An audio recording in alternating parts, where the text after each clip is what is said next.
one of them didn't get processed in time is in Spain, and then one night Jeff and I were sitting there till like 2 in the morning writing letter of invitation because we wanted to invite through Switzerland, and Jean-Paul, who is coordinating it from Gandon Drupa, was on vacation, so we ended up like trying to put something together, sending it out, and praying. And luckily our prayers were heard. So we are very, very, very fortunate to have Geshe here. Geshe is a special friend of this group. I think one of the first teachers who ever taught here. The last 3 years when he wasn't here, unfortunately, he was, but he was fortunately somewhere else, helping other people in Australia, teaching extensively in the centers. Before that, he was traveling a lot around the world and was a resident in Malaysia, Geshe. Is that correct? Even before that, he spent 22 years studying to get a Geshe degree, so that's amazing. And he also is known as one of the early and very devoted and chief disciples of late Geshe Lama Tsongkhapa, master. Relics are actually here the altar. So very fortunate. Really, really happy. Yeah. Thank you. Also for you guys, thanks so much for giving up whatever other competitive plans could have been there for the weekend. I think it's really something to rejoice and be happy about, that you chose Dharma over Samsara. So that's already the first step, and I think that the topic and the text that we will be working on is incredibly important. You know that, and you know already a lot, and I think learning it from such an amazing teacher. Also, a quick reminder, everything is a dependent arising, also the study group, so we also depend on your help and your contribution. So if you are able to make a donation, please do, because it helps us to organize, pay for the travels and everything else. We are not business people, unfortunately. We are also not sponsored by anybody, so all the rents and everything that costs that we have, and also donations to the one that all comes from the donations. So be as generous as it makes you happy. And thank you for being here. And we will take a lunch break, just as a maybe organizational thing. I think about 1 o'clock, about 1 to 2. Maybe we eat outside. We got plenty of food there, I think, so shouldn't be a problem. Everybody is invited. Then also at 5:30 after the teaching, if anybody has come would like to join, we will have here in the restaurant. Then at 7 o'clock there's Mara practice, which I highly recommend it to us. Very important practice to get things done, which is an important thing in life. Welcome, Geshe. Thank you. Everybody have a great, great day. Okay, thank you very much, Ninala, for extensive introduction. Yeah. Yeah, so thanks to everybody. Yes, it's not easy to find time to dedicate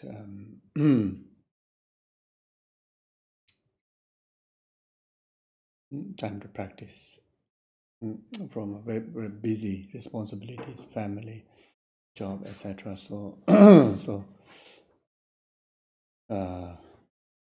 appreciate that, and we just want to make sure that your precious times are used meaningfully.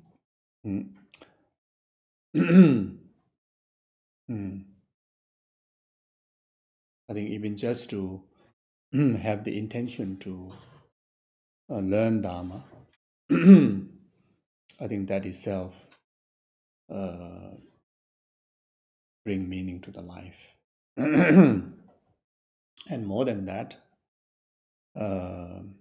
if we understand the actual purpose of learning Dharma, which is not just to equip intellectual knowledge, the real benefit of the Dharma will actualize when we engage in the practice. when we start to meditate, start to apply in our day-to-day life, when our body, speech, and mind becoming habitual, or training to be habitual in Dharma wisdom. Only then make possible to actualize realizations in the path, and the realization in the path make possible to actualize liberation, to actualize enlightenment. So so if we understand that the purpose of acquiring Dharma, or encountering Dharma, aspiring to learn Dharma, is for liberation. More than that, for absolute liberation, not just ordinary liberation, but for absolute liberation, which is enlightenment, full enlightenment. Not just for the benefit of oneself, but it is solely dedicated for the benefit of numberless sentient beings, entire numberless sentient beings. If we are able to practice the Dharma with Bodhicitta intention, great compassionate intention, then there's no greater purpose, or there's no greater meaning than that in life. When we think about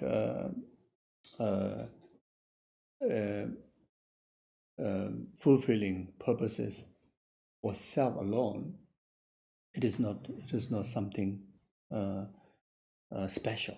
It's nothing special there. Even you strive for self-liberation, it's nothing big deal. It is still very much stuck in the concern of one's own alone well-being, and there's a neglection or ignorance, towards the well-being of so many other sentient beings who are no different than yourself, who are and many of those sentient beings are much more worse conditioned than your own samsara. Can you imagine the hell beings, hungry ghosts, and animals? It's so obvious that their condition is definitely, numberless times worse than our own condition. Someone who take human rebirth, more than that, to precious human rebirth, who has opportunity and freedom, and as well as inspiration to cultivate virtue, refraining from non-virtues, is so precious. And animals don't have those capabilities. Hungry ghosts, numberless hungry ghosts don't have those capabilities. And no question about hell beings. Even gods and demigods, don't have those opportunities, those inspirations, So therefore, not only that, then even among human, 7 billion human, very few. If you count in the percentage, it's almost like 0%, less than 1% from the 7 billion who understand this meaning and who engage in this meaning of cultivating virtue, cultivating Dharma, and more than that, cultivating Dharma, and live a life concerning the well-being of the rest of the numberless sentient being. Even in the human realm, so rare. It's only very limited number do that. So therefore, it is absolutely our responsibility, each and individual our responsibility, on the basis of the fortunate karma that we already have the capability that what we have, then we are as if put into a position, asked to take the full responsibility to work for the benefit of numberless sentient beings. You see. So therefore,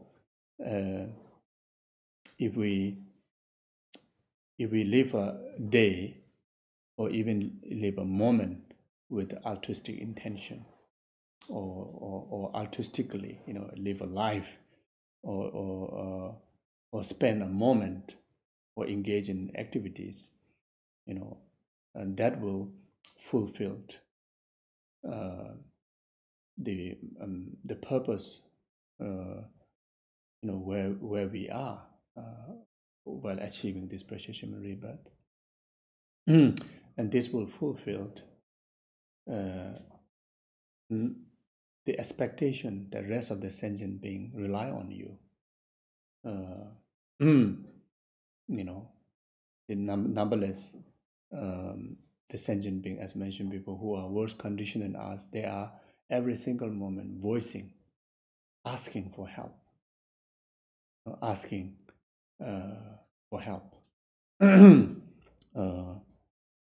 expressing how suffering they are, and every single moment striving for happiness, but lacking of happiness, striving for creating causes for happiness, but then not having wisdom and methods, to engage in committing causes and conditions for happiness.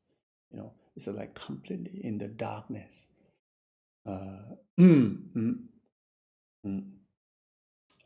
Like such as the, bound by the four currents of samsara. The four currents four currents of causes and conditions that will bound into, extensive suffering and extensive accumulation of causes and conditions for suffering, even they do not wish even a moment or slightest, form of suffering. Sentient beings are obviously under the control of karma and delusion. Therefore, the current of samsara, they are in the current of samsara. Then, overwhelming attachment, grasping, clinging to these very lives, samsaric, worldly gains, completely bound with the distractions towards the samsaric existence. The current of attachment, grasping.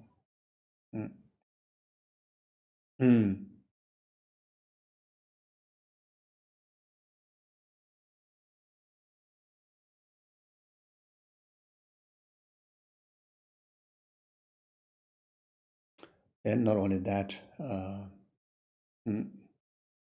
totally, under the darkness of ignorance.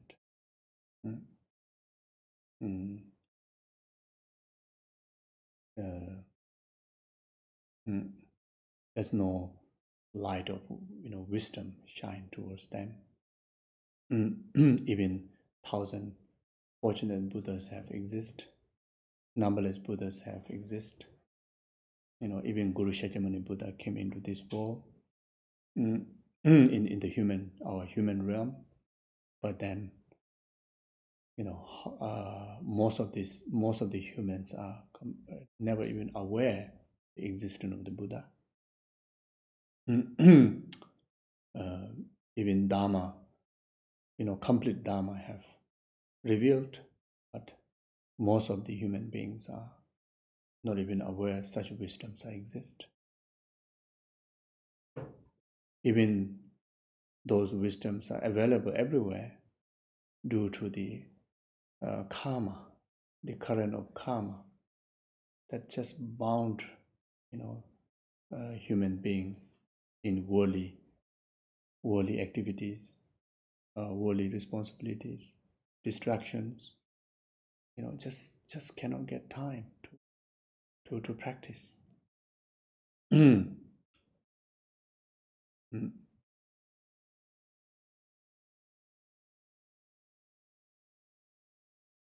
Karmically make, to feel that, Dharma is not important. Mm. Mm.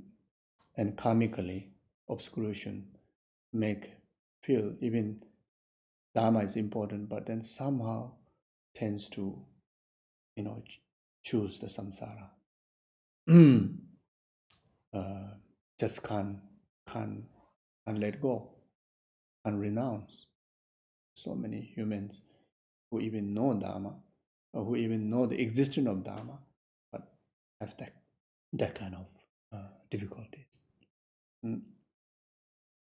You see, so so therefore, all these are voice for the help for those who are having absolute opportunity, freedom, and conducive conditions to practice Dharma. Those are the voices asking your dedication of your merit, your time, your inspiration, your practice, your realization to them. Even the gods, even born in a god realm, but then completely get distracted by the sensual distractions more than what human are distracted in a god realm. Material level, everything is spontaneous, to comes in their way.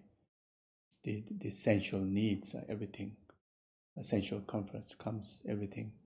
Whenever they think, whenever they wish for, everything comes in their way. But those wishes are completely out of virtue, out of Dharma, out of inspiration, towards liberation. So whatever abundance that they experience is all in the form of exhaustions of past merits. Then when the gods comes to a complete exhaustion of their past merit, then intense suffering of the specific suffering of God realm,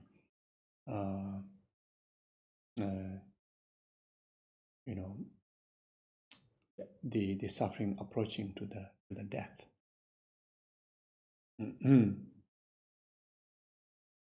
Then that experience is almost like the suffering that what beings experience in lower realm, like in hell realm. Because when someone comes to total empty of merit and arising of all the past negativities, coming into the completion of all the causes and conditions of negativities, then in the God realm they experience the similar kind of suffering of their next rebirth, which is very much to the lower realm, like hell realm. That's why it's a hachipo. So even how wonderful it may be during the lifetime of a God realm, but it is not a place for us to born there. The suffering that what they experienced before,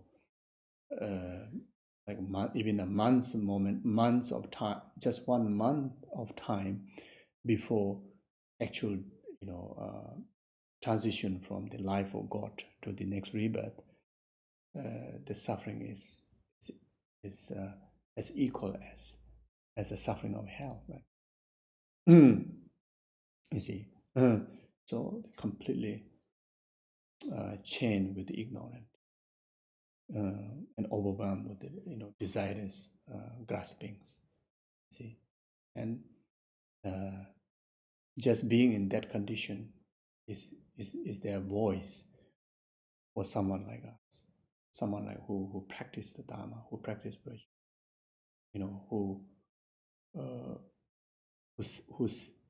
who has sense of renunciation towards samsara, towards delusion, towards negative karma, for these people to help them.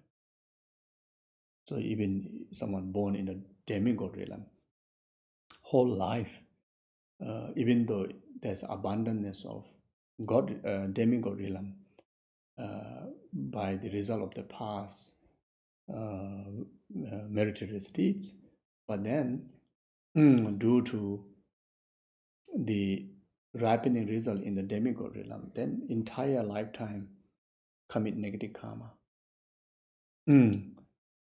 through overwhelming aversion, among the state of the God realms. Always live in war, fear, aversion. So then when the karmically time ends, then the next rebirth is lower realm, like that. So therefore, when we think of the rest of the sentient being, they are really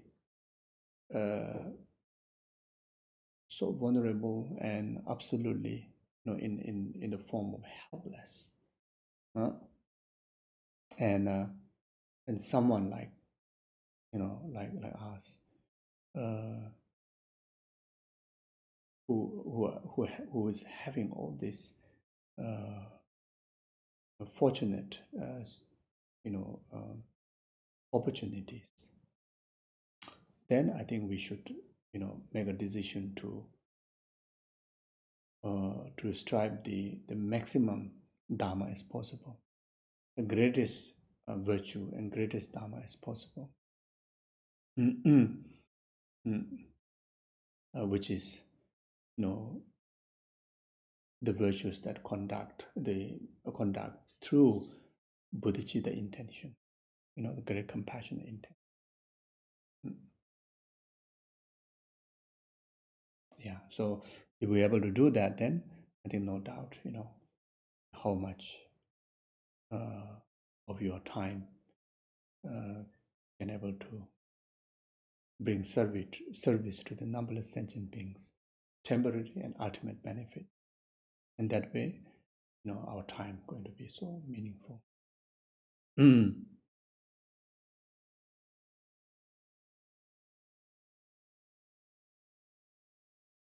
So just practicing Dharma or accumulating virtue for one's own, just for one's own good health, long life, prosperity, and that kind of wishes and practices we have committed beginningless lifetime, from beginningless lifetime, So due to that limited attitude, therefore we are unable to accumulate vast merit which can cause us to liberation. So therefore we're still in samsara, So nothing is special there. Even you strive liberation, but striving liberation for your own benefit alone, there's nothing special there. It is very close to how ordinary or samsaric beings would cultivate. So therefore, again, in that reason, to really understand and feel that you are striving the maximum meaning of life is through bodhicitta intention. Anything you do, conduct with altruistic mind. Like in the Bodhisattva Avadacharya, Shantidevas, as I stated, even wishing to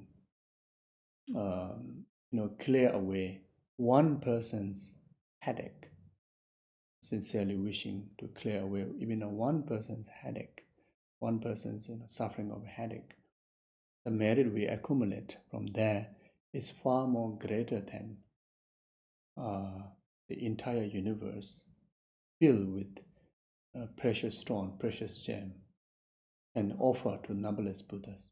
Merit is far more greater than that. It is so true.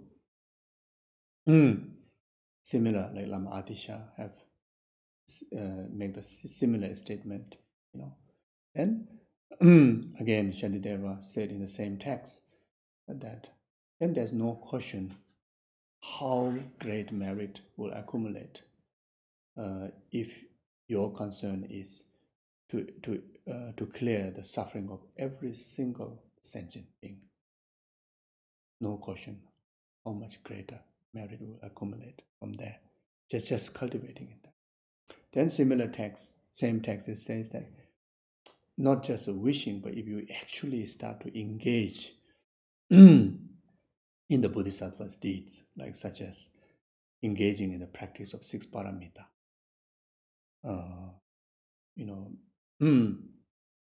whatever you aspire, then in your very best, you engage with the living being. Can be starting with your family, or can be somebody who is vulnerable. Meet at the street. Actually engaging in the practice of 6 paramita, and then how much merit that one accumulate is beyond imagination. No need to talk about it, how great it is. You see. So now, you see, your being, your body, speech, and mind, practicing the Dharma, learning the Dharma, contemplating the Dharma, meditating on the Dharma, is you are engaging in, that done with the Bodhicitta intention, then that actions are engaging in the practice of paramita. You see. So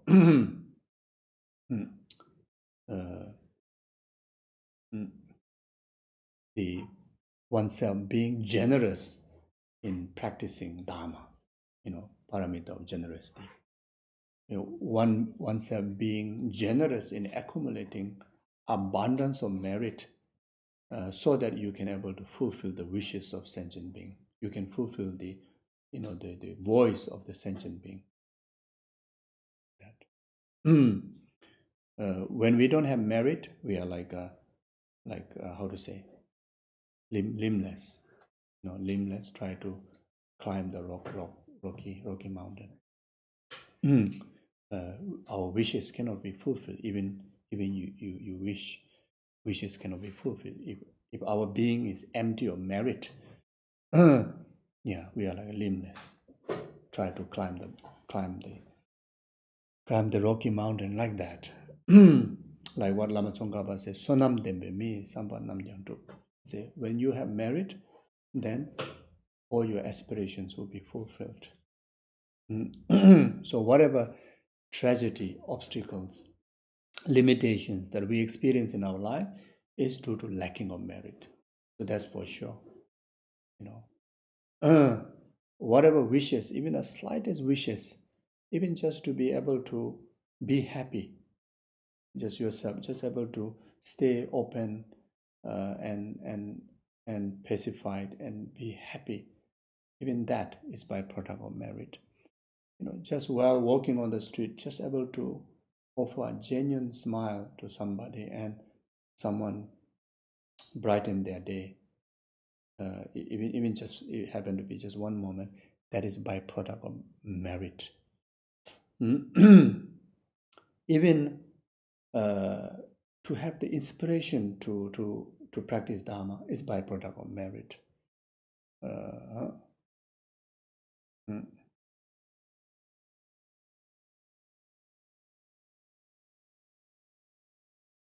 The courage to choose Dharma over samsara is byproduct of merit. Courage and clarity, the wisdom to choose virtue over non-virtue, it is byproduct of merit. Even within the Dharma, able to choose the altruistic path over the self-liberation. That also byproduct of merit.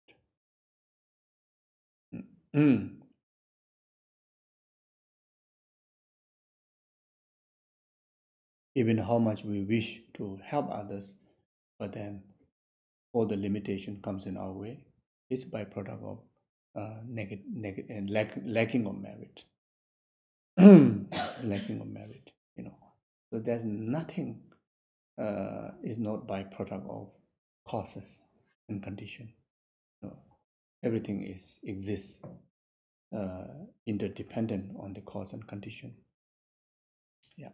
So therefore, this is also a reason, taking full opportunity to actualize the highest merit as possible, greatest merit as possible, because all those merit become a tool for you to help yourself and to that which you can use to help sentient being. See, and that simply by generating great compassion, bodhicitta will make that differences.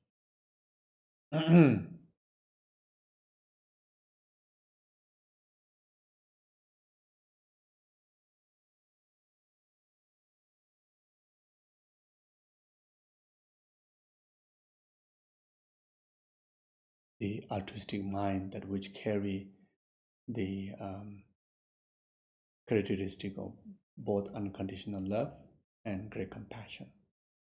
The illusion of altruism is fully matured mind of fully matured attitude of unconditional love, great compassion. So when you express altruism, you're expressing the maximum strength of great compassion and maximum strength of love.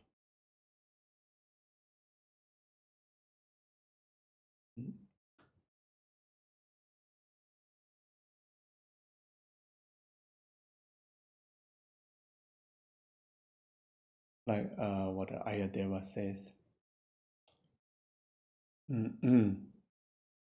even you prepare 300 pots of meals, cooked meals, and you make charity to each and every person, to the hungers.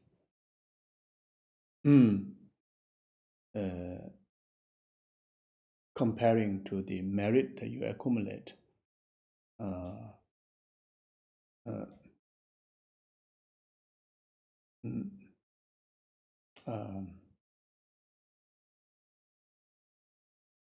in generating moment of unconditional love. Yeah, I don't know how to organize it. so the meaning is the karsa. Generation of one moment of unconditional love, the merit you accumulate from that, surpass numberless times to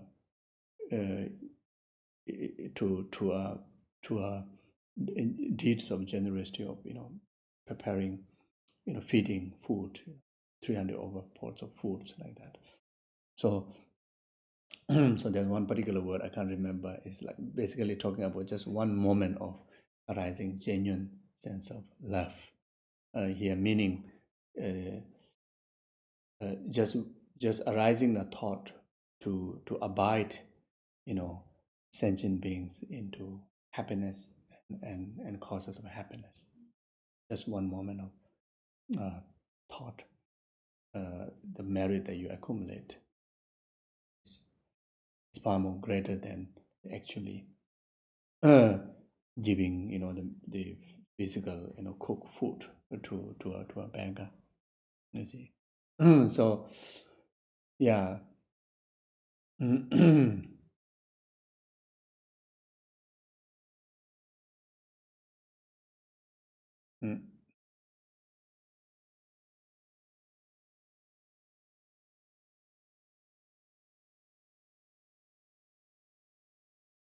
So you see, and we also understand that the mind really make differences. Whatever the mind is the player.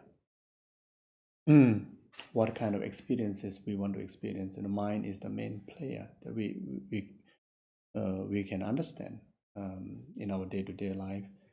When our mind is not in the state of peace or not virtuous, even lying on a very comfortable sofa, you don't feel peace, you don't feel comfortable. Sleeping on a very big, I don't know, king size bed, very comfortable. Materially very comfortable, but then you don't even able to have a good night, good sleep.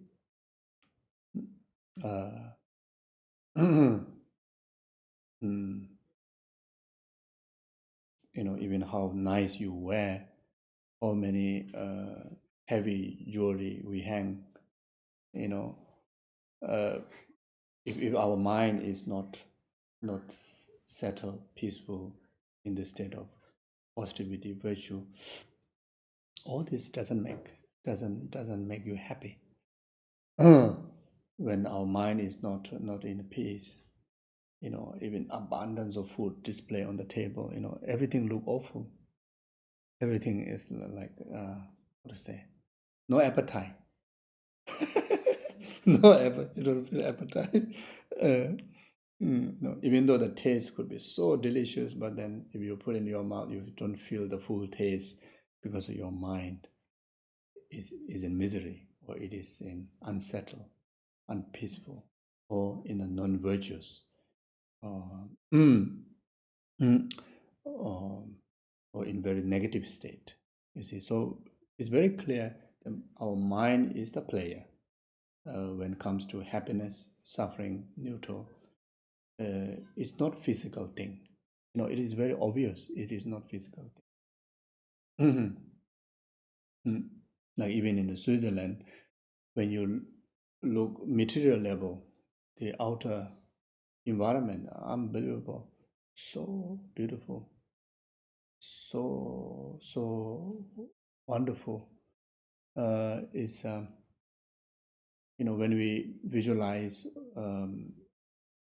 pure realm, when we visualize Buddha's realm, how the painters illustrate in the Tanga, those mountains, those lakes, and those birds, those flowers, if you compare in that Tanga to the Switzerland mountains and the river, maybe Switzerland mountain is much beautiful than that. That one, Switzerland mountains and rivers, in the sunny day.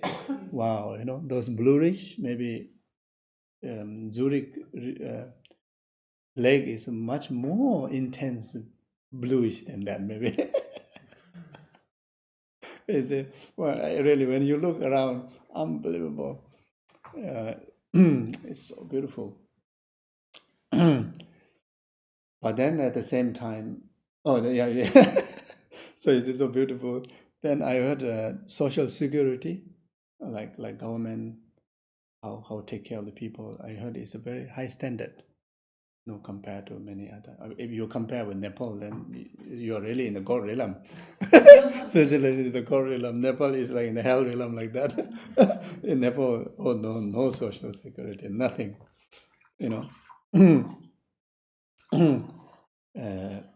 Like that. Then, yeah, I mean everything is so convenient, so beautiful, like that.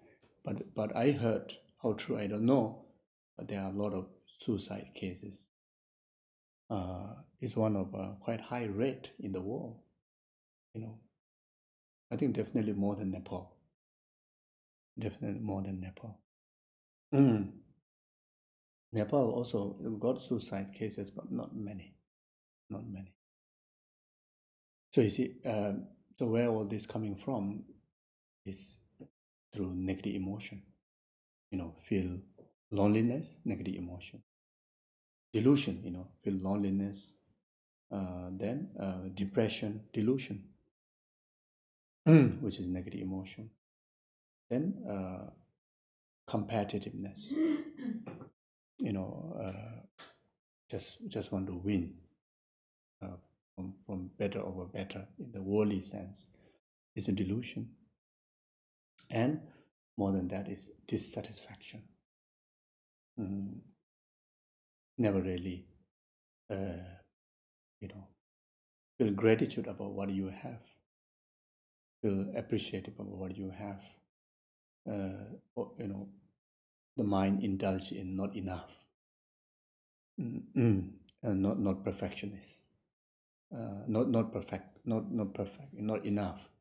So all are delusion, all are negative emotion. Yeah. So that brings the consequences of mental suffering. Then that may even lead to a ending of untiming death, like such as suicide, etc. Like that.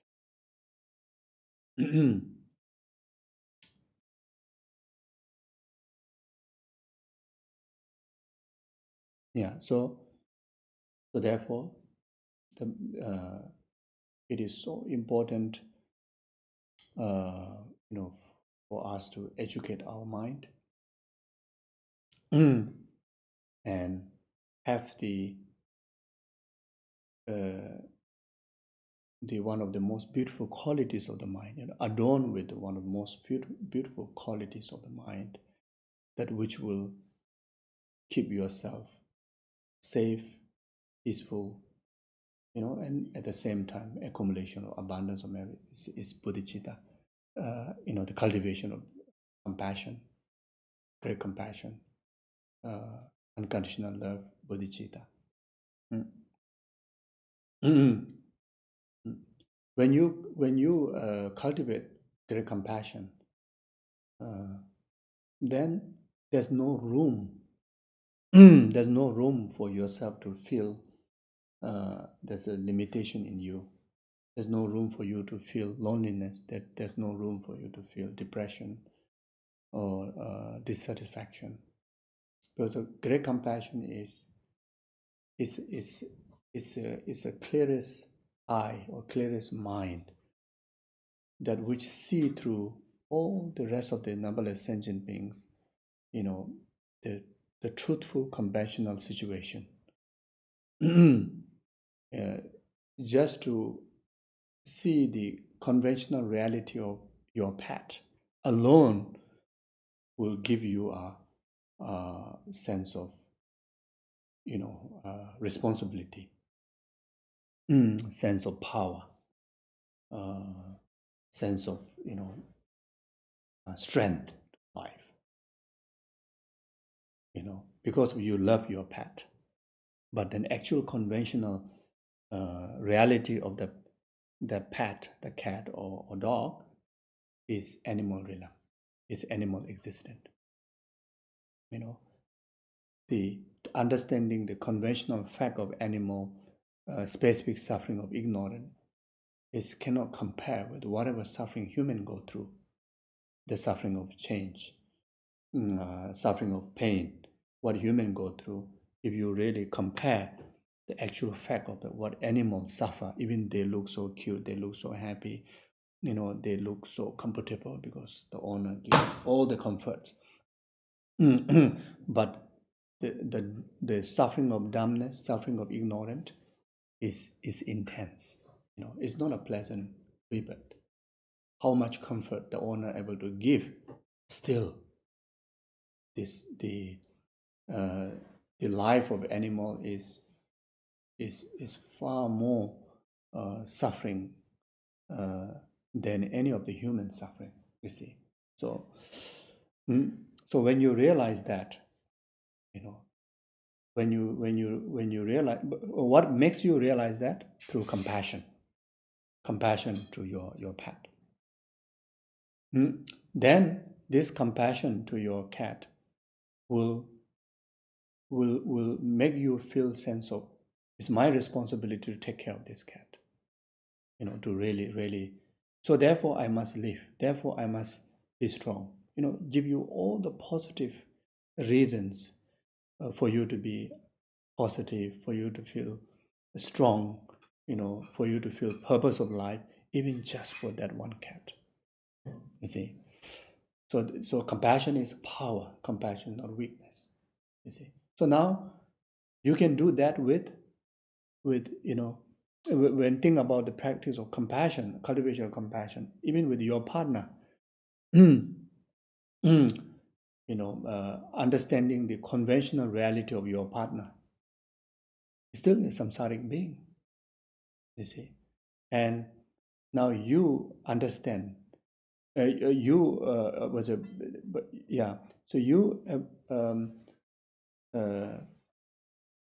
has the merit or has the capability to cultivate compassion.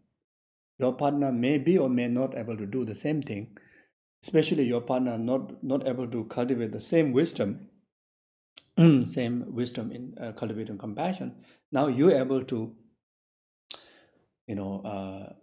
see the conventional reality of your partner, which is completely under the bondage of karma and delusion, carrying these 5 aggregates which are contaminated. It's a contaminated product. See? So by understanding that, you increase your love to your partner, genuine, sincere love to your partner. Then you have a reason to, you have a full you have a full reason to love to your partner, genuinely, truthfully. You gain commitment to live, stabilize the relationship. You see. You take the responsibility to overcome any challenges in relation to the relationship. You see, develop patience, develop understanding. Develop joyous effort to cultivate the relationship so pure. You see, all these are born from compassion. When you express compassion, all these are born. All these beautiful qualities are born. So when you talk about bodhicitta, it's the full strength, full maturity of this compassion, even greater wisdom, even greater attitude. You see, so like that, like Shantideva and like His Holiness Dalai Lama all the time express.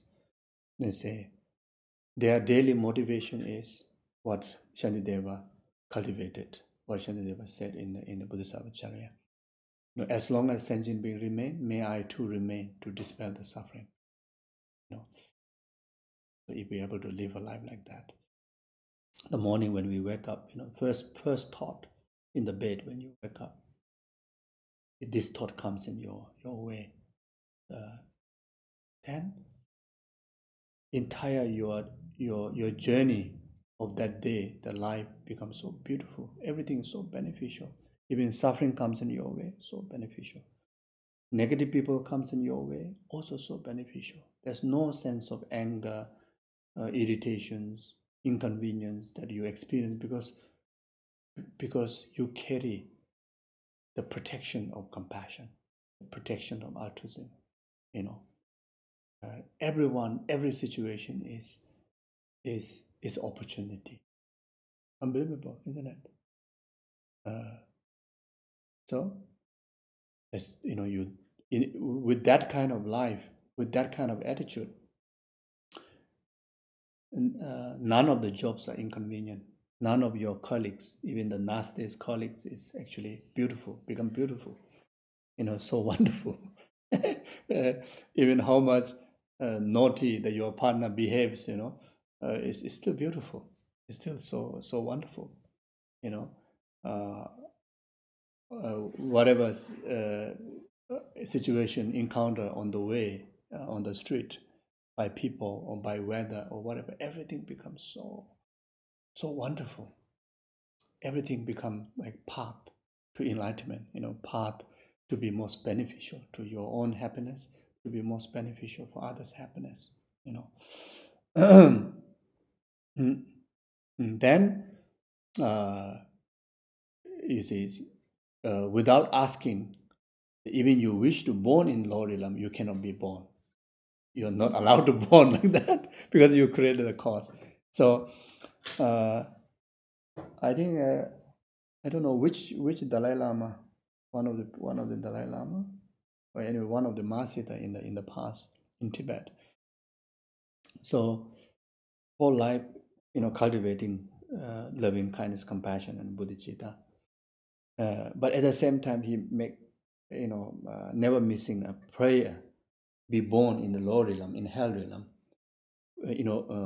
wishing to dedicate life to help the hell beings. So when he was on the deathbed, then he looked very down. So he's very uplifted. He looked very down in that day. So his attendant asked, Master, what happened? Then he says that,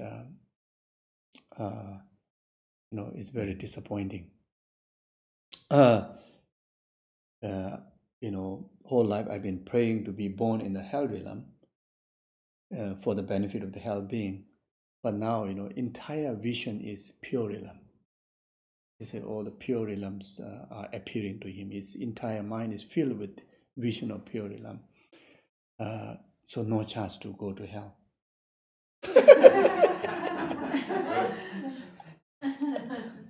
so like that. So when you cultivate loving kindness, compassion, bodhicitta, even you make prayer every day to be born in the lowest hell realm, there's no causes to be born. Actually, that was creating causes to be free from hell realm. So this is a real story. I can't remember exact the person's name, but this is what happened. So yeah, like Kunu Lama Rinpoche, the one of the Bodhisattva's teachings, lineage guru of our tradition, like his son is root guru, the Kunu Lama Rinpoche.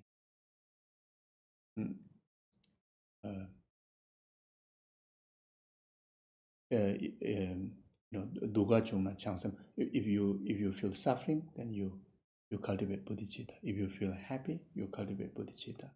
If you live a life, you cultivate bodhicitta. Even the death comes in your way, you cultivate bodhicitta. So everything, turn into bodhicitta, or reason to cultivate loving kindness, compassion, or bodhicitta. Yeah. So yeah. So that's I think the most meaningful way to do that. You see? So in the Shantideva's teaching, Bodhisattva again is a which is something so useful and so easy for us to practice. The moment when we wake up in the morning, first thing, setting the motivation, like, whoever see me, whoever hear my name, think of me, or physically, verbally, or even thought, whatever, they relate to you, whether they praise you or whether they criticize you, even someone, intend to cause your life, or even literally causing your life. May whatever sentient being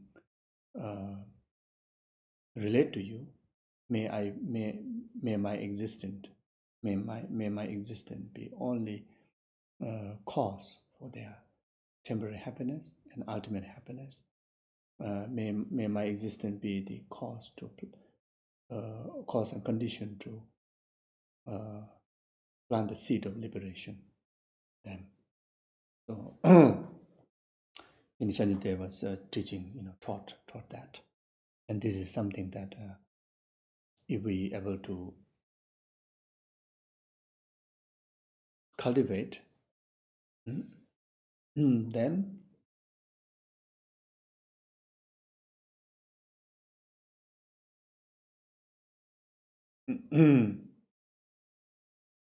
yeah, not only one's own life be meaningful, but then you become the cause and the condition others to accumulate merit. Otherwise, if we don't carry such protection, when sentient beings relate negatively towards you, you are part of the cause for others committing of negative karma. You see, without any intention, you're just walking on the street, some people just get upset with you. They just don't want to see your face. And if that developed in someone's heart, you are causes and condition for that person to commit negative karma. And that negative karma is a causes for his or her suffering. So in the practice of loving kindness, compassion, bodhicitta to sentient being, this is a heavy creation or heavy contribution to the suffering of others. You see. And we don't want to be that. If we cannot benefit, if we cannot cause others to accumulate merit, which is causes for their happiness, but we do not wish to be causes and conditions for their suffering. You see.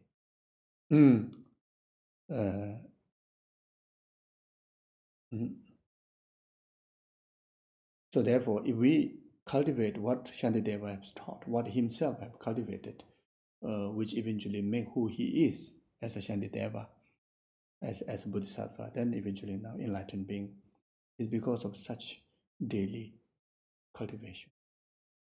Then yourself is truly a wish fulfilling gem to anybody, because anyone even kill you, even cause life to you, but because of someone related that action to you, through the power of your compassion, that person accumulates still seed of liberation.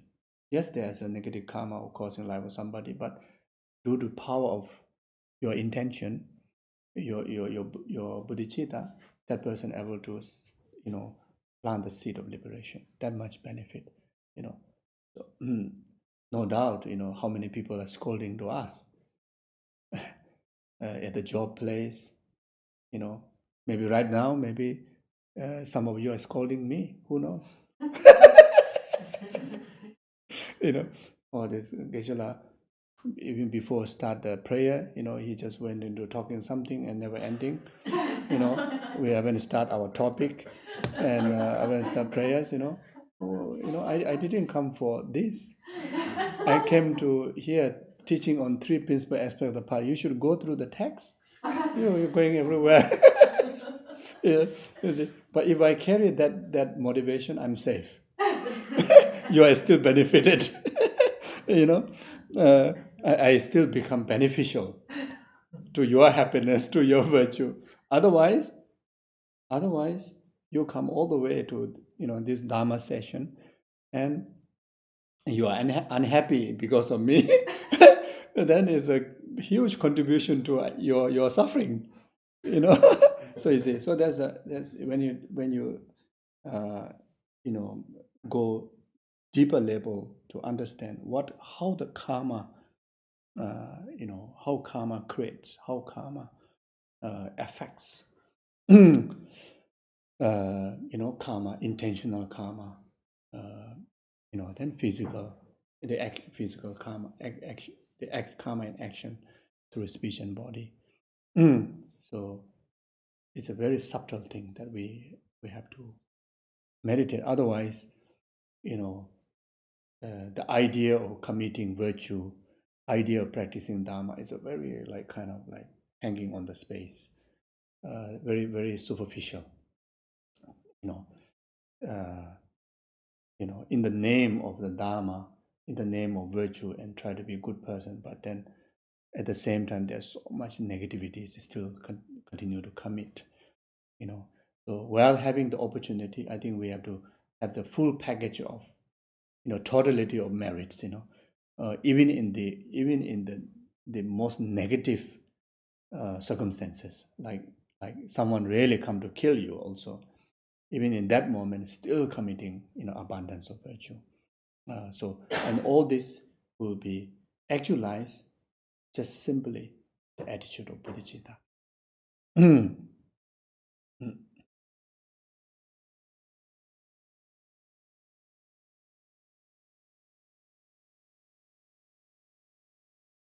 Yeah, so in this way, just because of the altruistic intention, just what I said, then that also create a protection, you know, for people to clear away their negative and negative, you know, yeah, negative perception to you. When they see your body, they don't, you know, they tend to lose the negative perception. They tend to, there's a great possibility of pure view towards you, or see qualities, if not at least nothing negatively to relate, you know. So it is a great protection. uh, you know, when we carry protection chakra, this and that, how much that will help, yes, they will help, but how greatly help, the another question. But when we carry the protection of bodhicitta in our heart, and that is the, you know, the greatest protection for ourselves, you see. Mm, mm. You know, if people don't inspired by seeing you, your physical, you know, body, but at least, you know, not to be the cause of their negative perception towards us, for the reason of the consequence of the karma from that. Then when you have this attitude, then from the speech, you know, when you speak, then people tends to believe in you, people tends to uh, take serious about your words, you know, and oneself also tends to speak always mindfully, beneficial speech. Then even when we speak unintentionally some wrong words, but then the listener tends to have a right understanding, you know, right interpretation, because of the power of your purity, through the intention, you know, it bring purity in your body, speech, and mind. So you see, uh, uh, even in a wrong word, you know, people tends to get a positive benefit, like maybe wisdoms, or like a positive message, influence, or something like that. Let's say someone scold you, then instead of saying, "Oh, he's scolding me," you know, so upset, not like that. Scolding is a, you know, the very harsh word is not nice when I listen. So you learn that I never speak harshly to others, giving yourself this reason, you know. So it's depend on how you interpret, the capability of interpreting positively. So when you carry the mind of bodhicitta, then that can influence, that can, you know, the aura, or the frequency that you carry because of this intention, influence, you know, people's mind positively, like that. And thought wise, you know, because of that, in that motivation, you always tends to arise positive virtuous mind, you see. And not only that, from there you develop wisdom. So whenever negative circumstances arises, the wisdom, the antidote arises so efficiently, so fast, you know. The moment about to think negatively about something, and there's a reminder, you know, there's the reminder comes in your heart. Oh, no, you know, see the disadvantage, you know, seeing the disadvantage of such negativities, and reminded to to stay close to what you have intention of the motivation what you have. You see, so this way you yourself will be able to sustain with the positive intention, even in the midst of negative environment, that you can still live positively. Then others, when they think about you, they always, there's great influence to think positively about you. You see, so some people carry big smile at you, but then in the heart, like so upset about you, think very negative about you, then you are conditioned and causes for them to commit so much negative karma. Just your appearance to them, they feel so negative about you, and they create so much causes of their suffering. So you see, so it's not simple, the cultivation of positive motivation, Bodhicitta motivation. If you're able to do that, it doesn't require much time, much effort. Just simply expressing that sincerely, wholeheartedly. Just taking 5 minutes of your morning time. It's not even need to do in the sitting posture like that. The moment you wake up, wake up from sleep, the first thought, try to cultivate like that. This is how Shantideva live a life like that. Mm. Mm.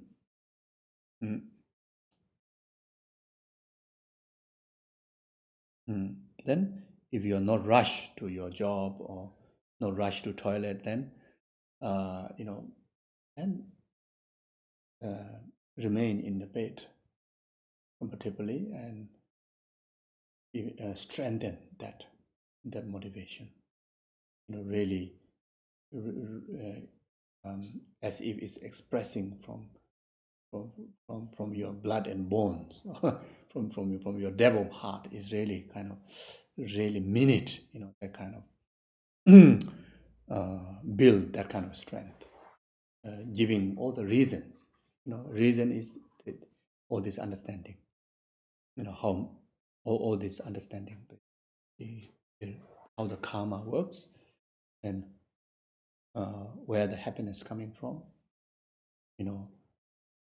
Through your just simply being, how much you can be the cause of others' happiness, how much you can contribute to the other's suffering. Just simply giving all these reasons, yeah.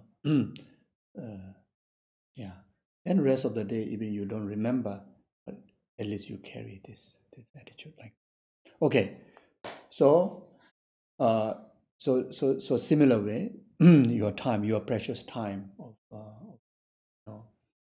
your sessions,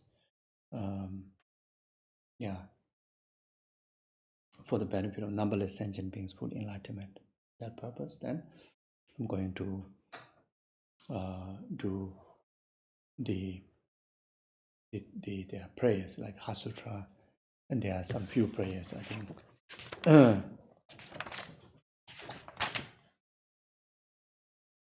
The praises to the Shakyamuni Buddha. So when you, so praises to Shakyamuni Buddha, Heart Sutra, Mandala Offering, then Refuge, Bodhicitta, then the rest of the teaching, may be complete cost for that, complete cost for the happiness of sentient being up to full enlightenment. Yeah. So while you're reciting the praises to Shakyamuni Buddha, then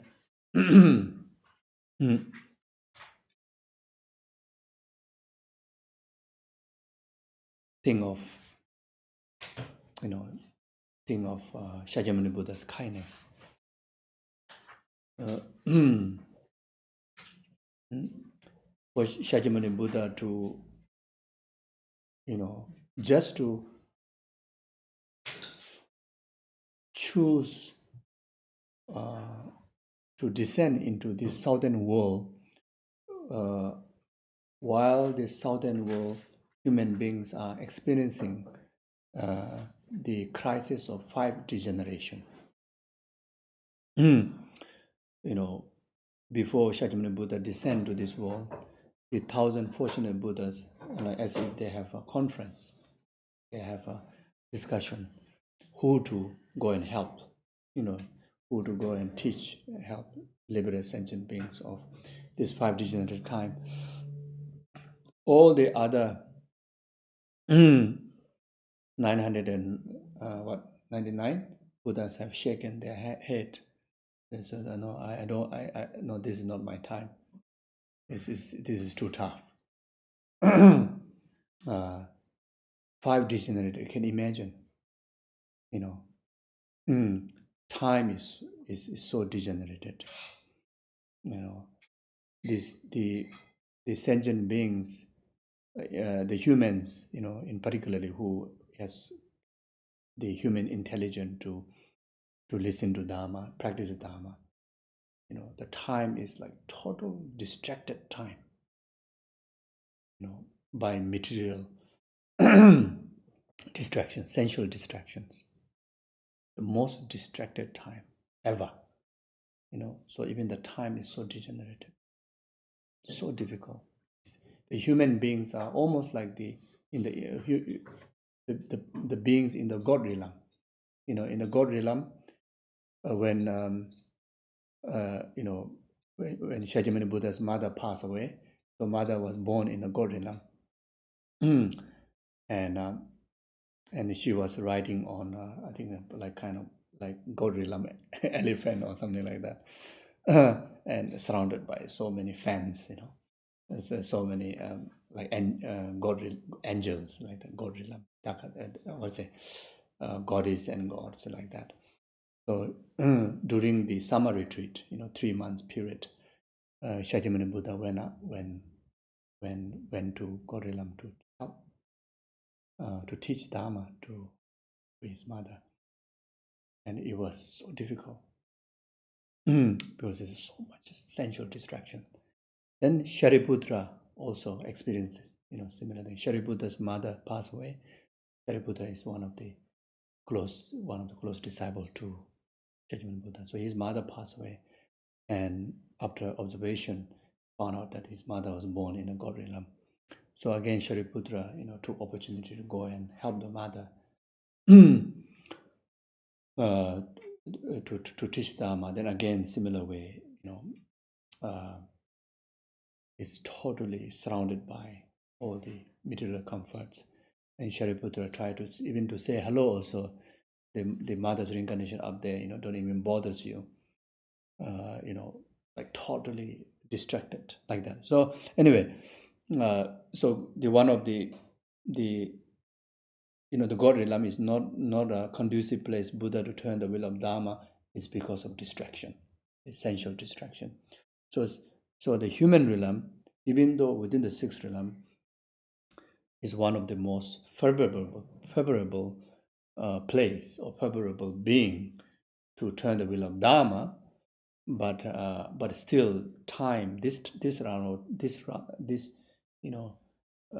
within this few thousand years of time is the human beings are ever more distracted, most distracted than ever, so therefore like time degenerated. Then the delusion, even the delusion itself is a very, is a sign of degeneration, but the delusion also get more degenerated than ever before, means become more stubborn, like attachment, anger, ignorance, etc. In the past, in those delusions in the being, so easy to surface their true color, then easy to recognize the disadvantage of those delusions, and easy to apply the antidote and purify so easily. Now, this round of time, our delusions are so difficult to surface.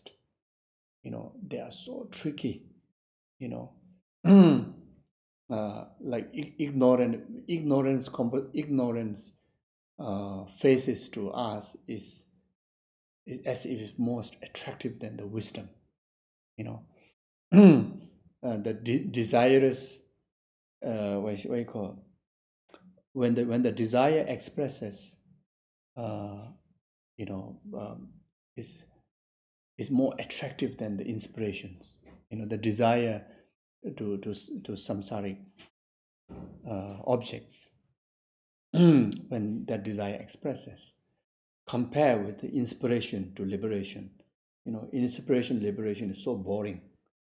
You know, the desire to samsaric needs is like so attractive.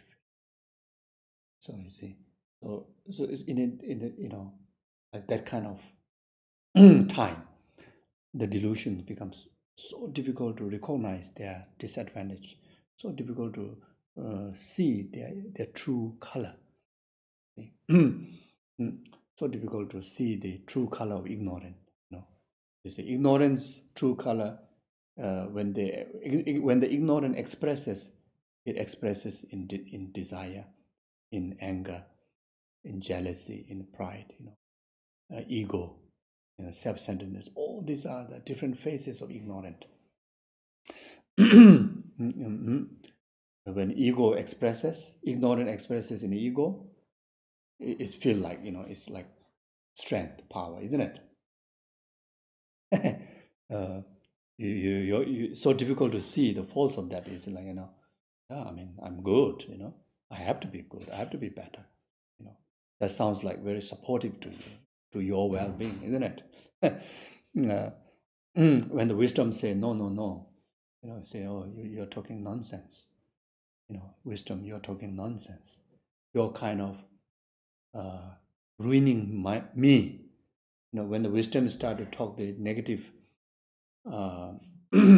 characteristic of this ego grasping, you know, the judge right in the middle would, the one portion of the mind would start to think, would start to say, the ego grasping, in fact, is like kind of really taking care of you. The wisdom is actually ruining your life, your own well-being, like that kind of idea. You know, you see, why such kind of wrong understanding is because of delusions are degenerated. You see, so like that.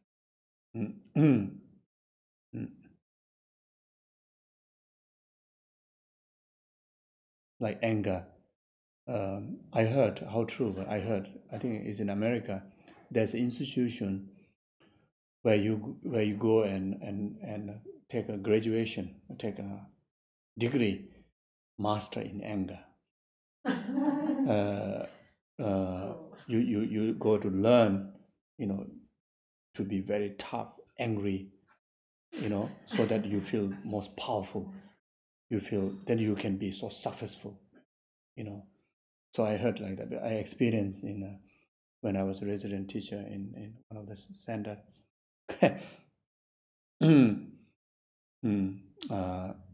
Yeah, someone who's playing actually a very important role in the center. When I was teaching, going through Shantideva's Bodhisattva chariot, I think I was teaching on the number 6 chapter, which teach the faults of anger. So I was talking faults of anger, you know. Then they say, no, anger has no faults. You know, anger is needed. Anger is power. You know, so then that time, she shared in the class. She shared that in America there's an institution where you can actually go and master in this. I don't know. That's what she said. Sometimes she lies. You know, I caught many times actually she lies, but maybe this is also like, I don't know, but that's what she said. Then after that, I say, oh, no, no, no. He say, okay, there may be, but this is about samsara. But here we are talking about dharma. So I say, I will still continue to talk.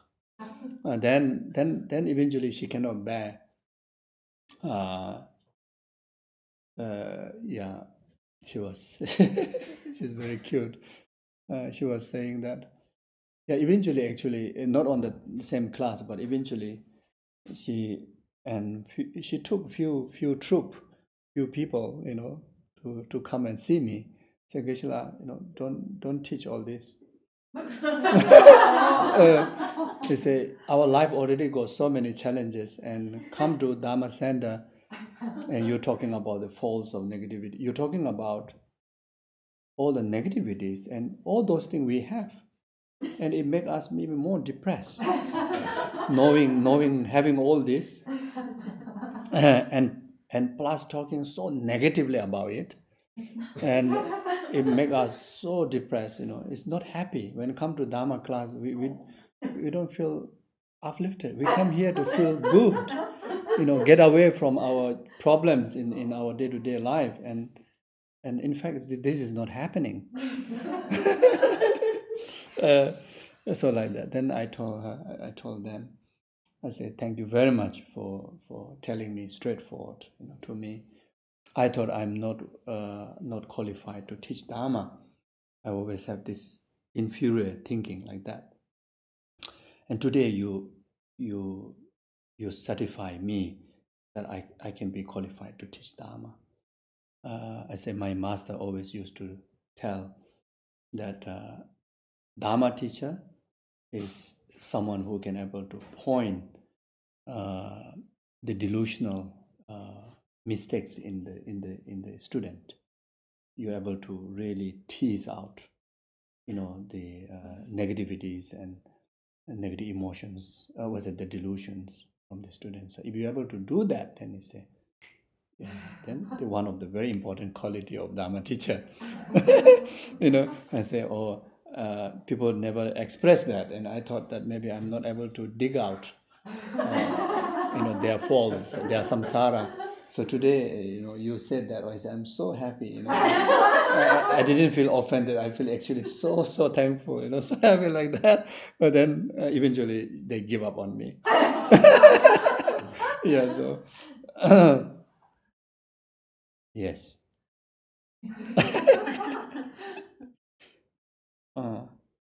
Okay, now I lost what I'm supposed to say. Anyway, so think of Shakyamuni Buddha, yeah. So Guru Shakyamuni Buddha. One of the finding that Shakyamuni Buddha revealed in his Dharma, in his teaching, that which none of the other, teachers ever exist in the past able to okay. Before I talk that, yeah, now I remember what I'm talking. Yeah, so they degenerated time. Yes, I was talking about that. Yeah, so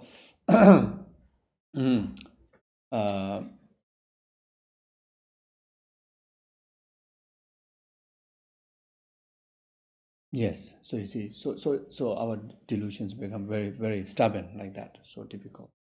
Yeah. So anyway, so Shakyamuni Buddha, he had the courage to to to to uh, what say, yeah, to display the 12 deeds, which is the way to liberate the sentient, liberate sentient beings, because even though it's so difficult to teach Dharma, so difficult to find who listen to Dharma, so difficult because of so much distraction, so much obstacle. The material, the samsaric, the worldly, both externally as well as emotionally. So much distractions. So difficult. Even knowing that, then Buddha, he chose to come and reveal the Dharma to us. When Buddha attained enlightenment under the Bodhi tree, for 49 days, he couldn't find anybody to come and listen to Dharma. So you see, if you happen to went to Bodh Gaya, Bodhi tree, then up to the edge of the main stupa, Bodhi tree, then they make a compound, some metal, protection there. Then from the left side, there's still a quite amount of space, the structure of the basis of the stupa. You see many people sit there and do meditation. So in the length of there till the Buddha tree, so Shakyamuni Buddha was like walking up and down like that, expressing that I found the wisdom, the solution, and to overcome the samsara that which never have discovered before. And I have found it, and I want to reveal, but then no one has capability to, no one showing interest, no one has the what you call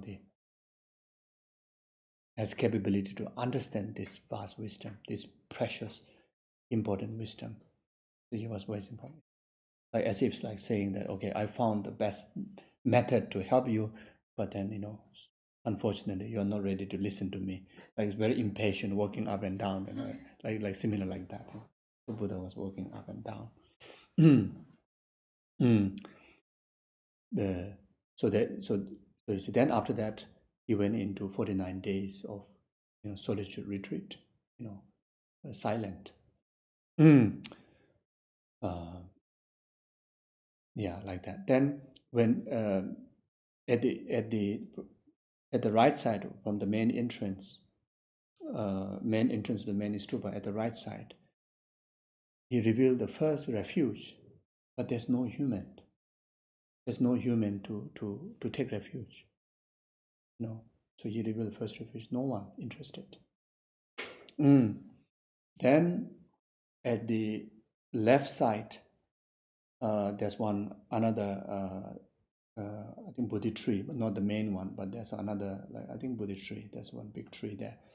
Underneath there, he revealed the teaching on the 12 link of interdependent arising. The drawing that we see nowadays, which is one of very important teaching. How the teaching that shows how samsara came into existence, starting from ignorant, and it also shows how liberation can be achieved, by following the path of eradication, the root cause ignorance, etc., the karma, can also show what are the root cause, 3 poisons in the center, the illustrated by in the painting of pig,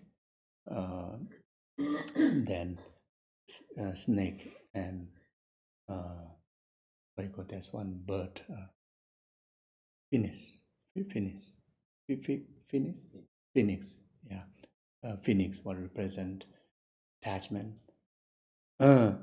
which are born,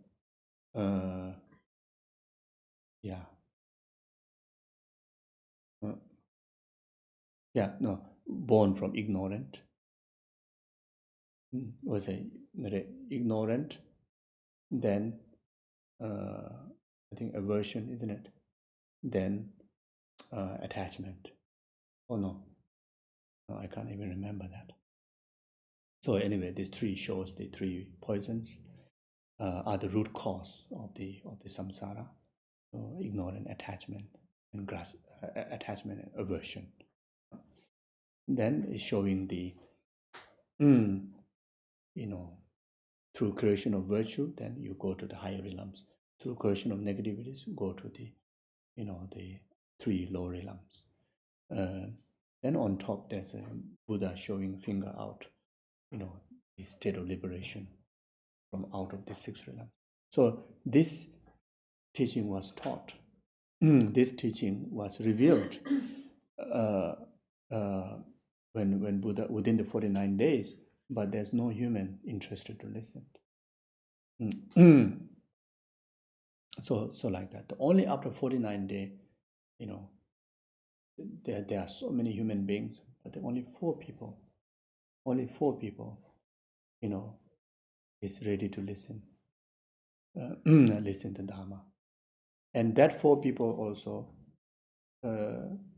has to accumulate so much reasons, so much meritorious karma from so many lifetimes to able to result to have the capability to listen to the Dharma, the Four Noble Truths. These four Brahmins are the reincarnation of five Tigers family that Buddha's many lifetimes before, when Buddha was reincarnation of great-hearted Bodhisattva in the form of prince who were traveling in the Namo Buddha together with one of the past lifetimes reincarnation of Maitreya. So two of them both are prince. So they were traveling in the Namo Buddha, the jungle, like kind of mountain walk, doing the mountain walk. So then there they meet this five tigers family, and the Maitreya's reincarnation. He that time his courage was not as strong as the Shakyamuni Buddha's reincarnation. So the Maitreya, he has so much compassion to the Paratakas family, but he went to look for food further away. For the great-hearted Bodhisattva, Chanchu Sempa Nyingdop. So he his compassion, understood that if I go and look for meal until he find the meal, the tigers must be dead. So to save their life is, right here I must offer something, and then nothing except his own body. So he cut the flesh from the thigh and asked to consume. And that time, Buddha, the Bodhisattva, great-hearted, he made an expression that now I satisfy you with the meal of offering my flesh. Then this will plant the seed of liberation, that when I when I actualize enlightenment and choose to come to turn the wheel of Dharma in the southern universe, and may you five family will take the reincarnation of Brahmin who come and listen my Dharma discourse, the first turning wheel of Dharma. So he made the expression. So while he's giving the generosity of material gift, and plant the seed of liberation, like as what we are saying when we generate bodhicitta. So that's how that with that bodhicitta, when you feed bowl of rice to somebody, then you made the bodhicitta aspiration. Then next time when you turn the wheel of Dharma, they were born as they will encounter your turning wheel of Dharma, and you can cause them to enlightenment like that. So anyway, so these five Brahmins are the one that reincarnation of this five tigers family. Then right within that time of turning the wheel of Four Noble Truth, they have actualized arhatship, and they have actualized liberations. So like that. So anyway, to remember the kind of Shakyamuni Buddha, choosing to come into this other universe. So because of his coming, then we meet this Dharma, not only the partial but complete Dharma. Among the 1,000 fortunate Buddha who are going to, turn the wheel of the 12 deeds, like what Shakyamuni Buddha did. But then only I think 2 Buddhas will offer the 2 Buddhas will teach the complete Dharma, both Sutra and Tantra. So one is Shakyamuni Buddha, the another one is I think when Lama Tsongkhapa come and do the 12 deeds, he will offer the complete Dharma. So in that sense, it's is the kindness of Guru Shakyamuni Buddha, surpass even to those 1,000 fortunate Buddhas. So it's to reflect on that. And the second thing is that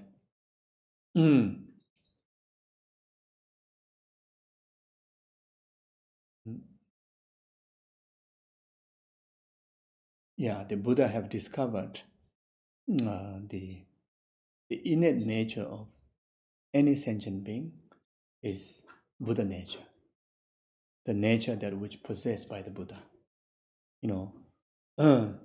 So Buddha found out that entire sentient being, how negative person you may be, you have Buddha potential. Your true nature is Buddha. You will actualize Buddhahood when you meet the causes and condition to the path. There are so many great teachers came into existence. Great religions came into existence. The certain religion emphasize about the sentient beings are born with sin. The sentient being's absolute nature is sin. So just to learn that our true nature is not sinful. Our being is not sinful. In fact, our being is pure as Buddha. Just to know that is a big thing. It's a big discovery, big wisdom, big learning. And if we're able to remind ourselves every day to day that my true nature is Buddha nature, my true being is pure as a Buddha. Now, how much that will impact your day-to-day life in positivity? It's a great impact. That itself is like a medicine, like a supplement that we take daily to make sure we stay positive. We stay close to the enlightened qualities, virtuous qualities. Just to remembering that my true nature is Buddha. How much negative that we conduct, how much we fall into negativities, we still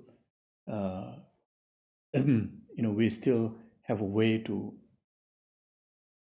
get up or get out from those negativities by simply knowing that your true basis is pure, and all these negativities are temporal.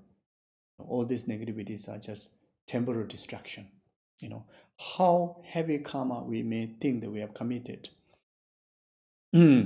how bad thing that we have done in this life, all are not staying in our true nature. All came into existence in our being, but like a cloud, temporarily. Its nature is to be departed. It comes in the impermanent nature.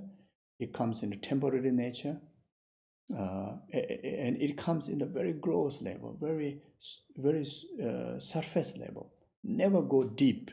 Never touch our innate nature. So important to know. Is it so important meditation topic in our day-to-day life? You see, it never really touch our clear light. It's impossible. Even we commit heaviest negative like heinous crime, but that karmic imprint cannot intrude into our clear light mind. It's no way. See, it just stay in our gross conscious level.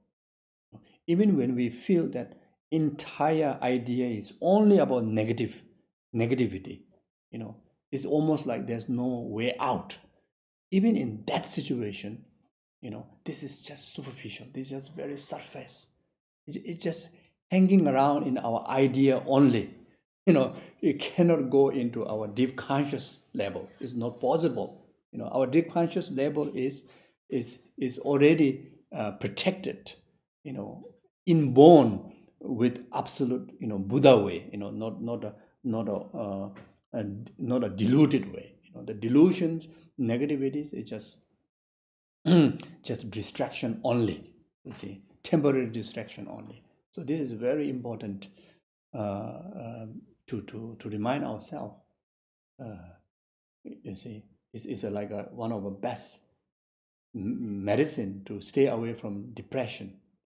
You know, you go to get the medicine, people go to get medicine just to numb your senses, then you feel like you're okay.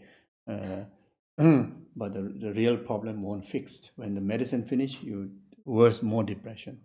You know, people depend on drugs, people depend on alcohol, people depend on going for holiday, people depend on all these things. You know, all this is temporary make you feel good, but when you come back to the real world, then it's still miserable. You know, job is miserable, life is miserable, you know, everything is miserable. During holiday you forgot everything, you know. During the sunny day you forgot everything, then during the gloomy day, then again depressed, you know. You see, so it's like too dependent on external factor to stay positive, to stay virtue. But that is not helpful. That is not helpful. That the strength is not strong enough. So the real supplement, real cure is, you see, recognizing the Buddha nature as your true nature, and recognizing all the negativities are so superficial, so temporal, so gross. You know, there's no weight at all. You know, this negative mind, negative thinkings, negative actions, negative imprints, even the negative imprints of heinous crime is, you know, there's no weight in it. There's no weight in it. There's no substance in it. You know, yeah, like what the cloud don't have a substance to influence the sky, the space.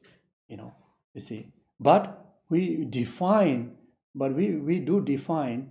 If we don't use our clear mind, we you know, even an example like a sky, you know, we do define the space by the temporary clouds, by temporary, you know, the weather that which you know, temporary comes and go. Based on that, then we define the space. We never really kind of have the full idea, or you know, seeing the absolute quality of the space, which is vast, which is clarity, luminous. You know, even in a gloomy day, you know, if we still remember the real characteristic of a space, you know, we won't feel gloomy. We'll still feel very bright day, a very very spacious day, you know, very luminous day, isn't it? But then if we define the space with this dark cloud, thundering cloud, or thundering weather, then, you know, our space becomes so dark and so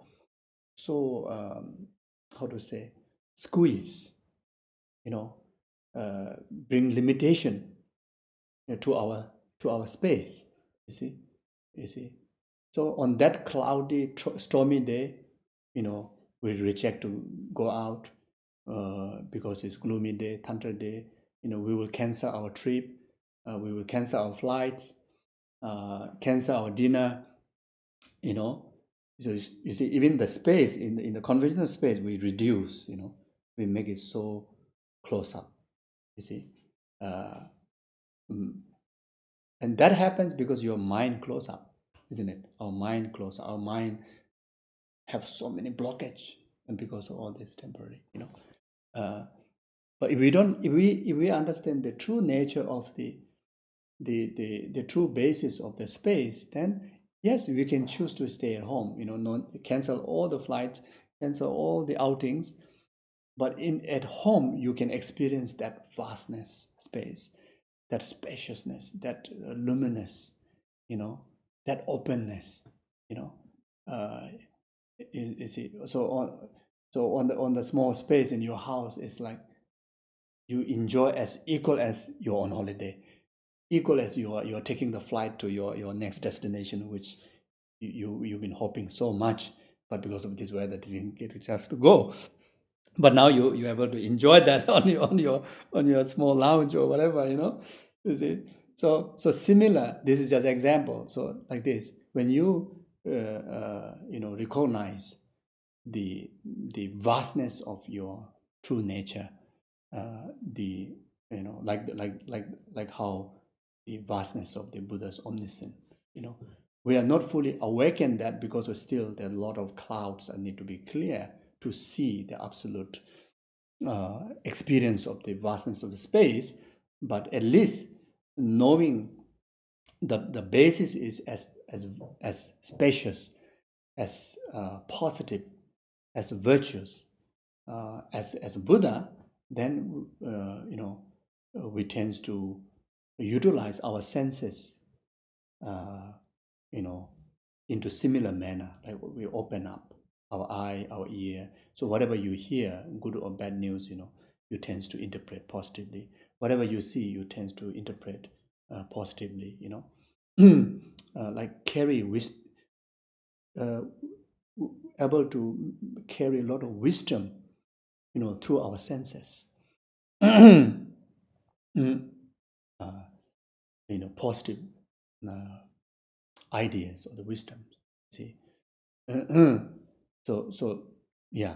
Then most of all, bring a lot of tranquility, bring sense of pacified state of your, even in the midst of trouble, we can able to calm ourselves, stay calm, stay peaceful. Mm. Mm. Mm. Then, we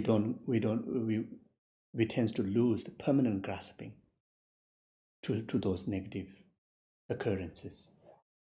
Because of you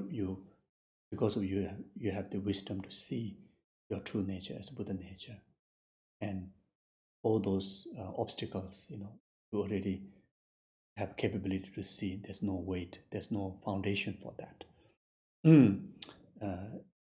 Equipped with the wisdom of impermanent, whenever trouble comes, you have the wisdom to see these are temporary. This lies in the nature of impermanent. Any health issue comes in your way, it's say this lies in the impermanent nature. So therefore, that I don't have to grasp as if that everything shut down in because of this. Doctors say that you have some issues. You see, the space of Buddha nature that what we have, it pervades beyond the time. Even doctor says that, okay, you got chronic sickness and you have only 1 day to live. There's with this understanding, there's nothing to fear, nothing to lose, nothing to struggle to let go. The worst suffering that we experience at the time of dying is cannot accept the separation, of from the body, from the mainly physical aggregates that which attach the most. Like entire lifetime we work for to sustain this physical body. And we have this instinct idea, never regarding this body what we carry, we cherish so much, we attach so much as impermanent nature. We have no idea. We tend to have no idea about the thinking of the true nature of this physical body, in which we attach so much. Entire life is in service of this physical, to sustain this physical body, and the belief, the imprint that which we carry is in a permanent idea.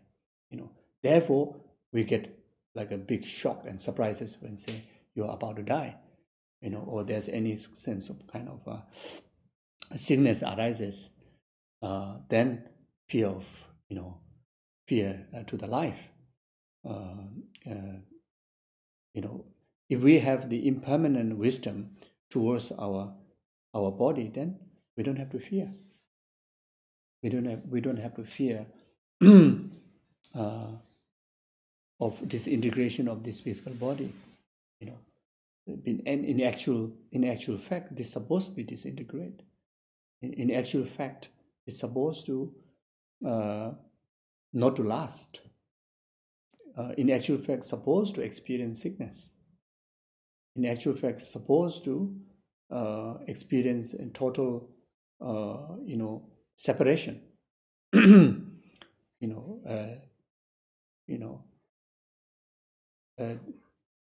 Therefore, we have taken this body. You see, if we have this understanding of the Buddha nature, then actually, practitioner get even more kind of confident and feel excited because of you tends to see great opportunities coming your way, natural opportunity to totally, eradicate these temporary distractions of even this compounded phenomena, compounded aggregates, and absolutely, emerge into fully awakened state of the actual resultant Buddha. Because when the death comes, natural clear light is in your way. In lifetime, how much hard practice how much effort you put in the practice, even you strive for the greatest practice of Tantra, to really to utilize clear light is so difficult. Without using the subtlest state of wisdom or the mental capability, we won't able to purify the contaminated aggregates. If we are unable to purify the contaminated aggregates, we won't able to purify karma. We won't able to purify delusion. Then that means this cycle of samsara will keep continuing. You see, but when death comes, then by the natural force of the natural force of the dissolution, then you're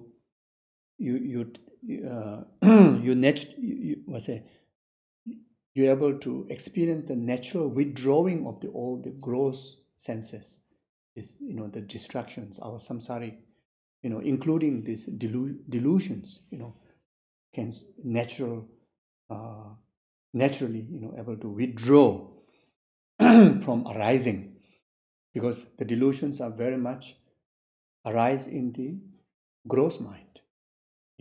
Because of the death process, you're able to experience the total elimination of the gross mind.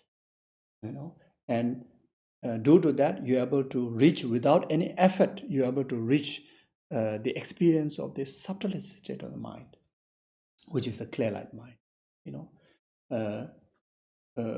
You're able to experience the similar experience of emptiness, which is so hard to actualize, in realization in our lifetime. You see, when when clear light experience, you tend to experience, the actual voidness of any grasping.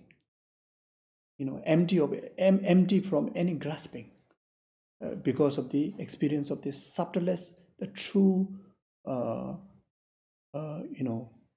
basis of all mind, all consciousness, which is a clear light mind, which is the basis of our journey, which is the basis of enlightenment, which is the base, which is the where we are talking about, pointing out about Buddha nature. That clear light mind is the Buddha nature. That clear light mind is the what we are talking about, no different than the Buddha. You see, and the when you experience the clear light, then you experience the actual experience of bodhicitta. You know,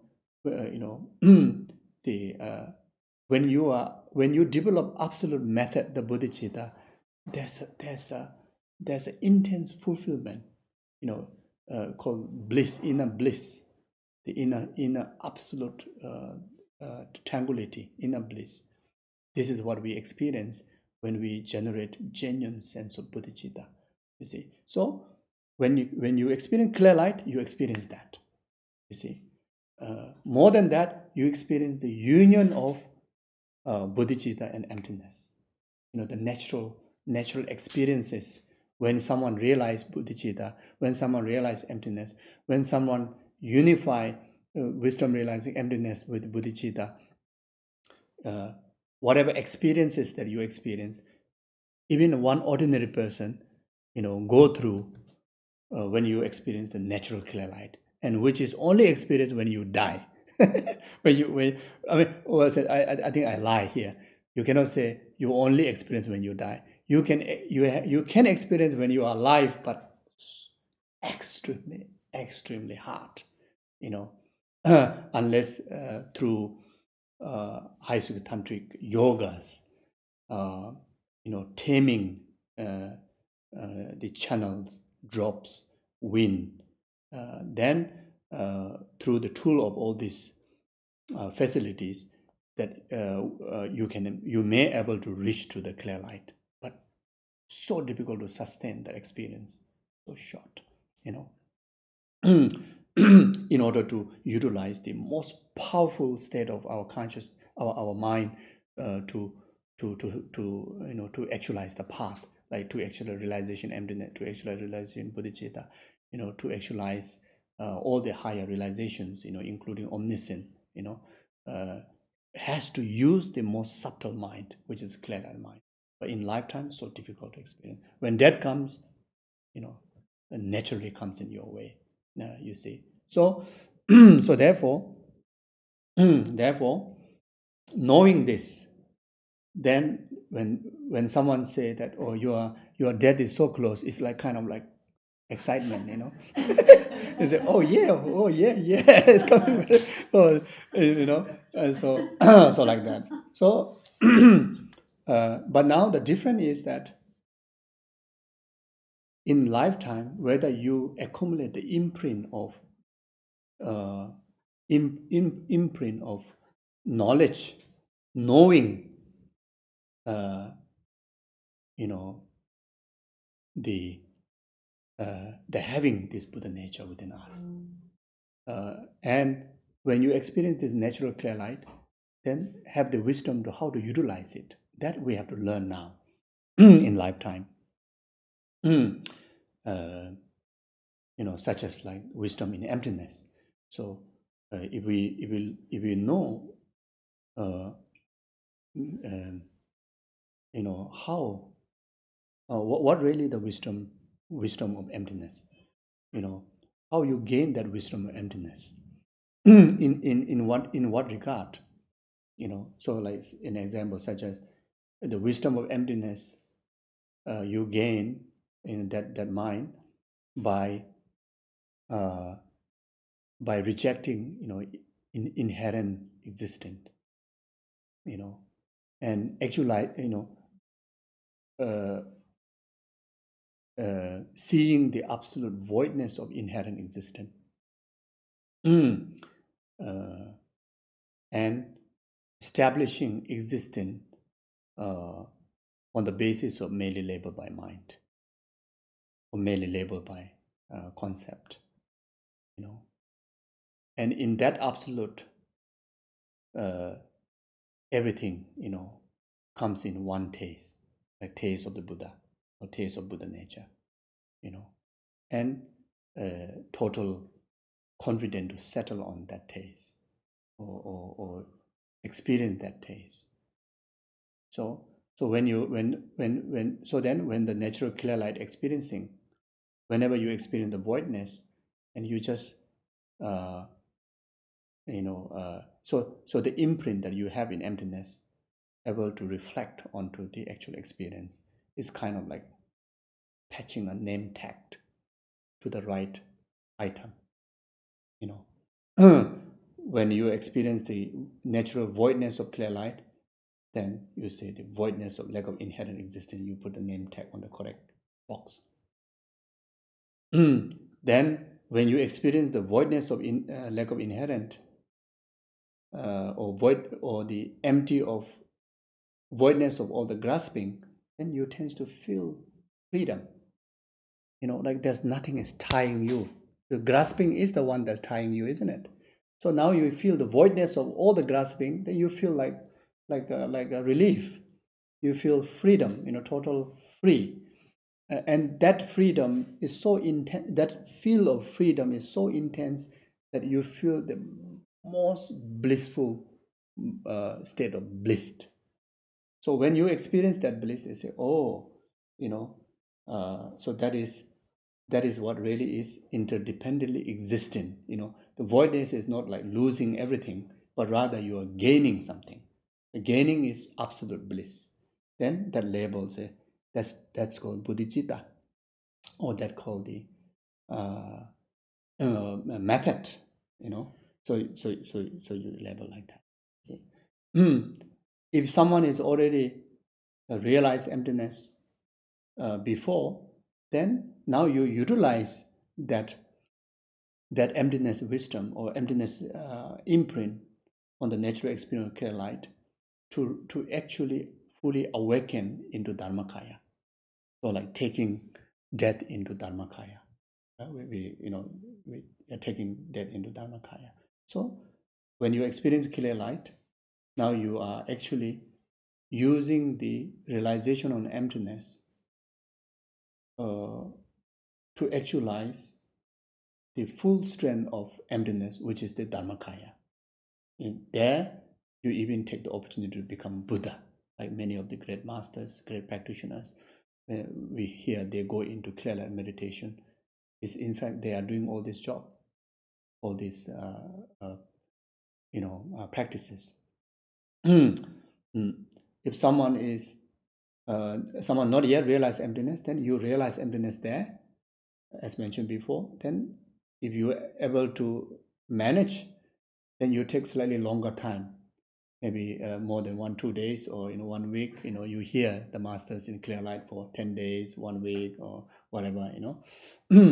So you take longer time to experience the clear light, because there's much more work to do.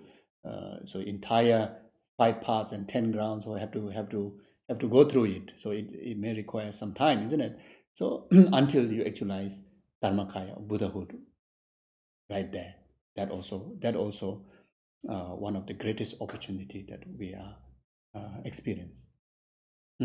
If that didn't happen, then in the intermediate state, you choose to remain for so intermediate state, then taking intermediate state into a path, into Sambhogakaya. If you have not realized emptiness, again the same technique, because in the intermediate state there's a 7 chances of dying. You see.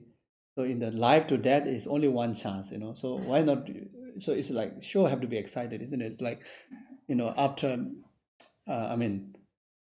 someone who love ice cream so much, and just only 1 shop there, in the entire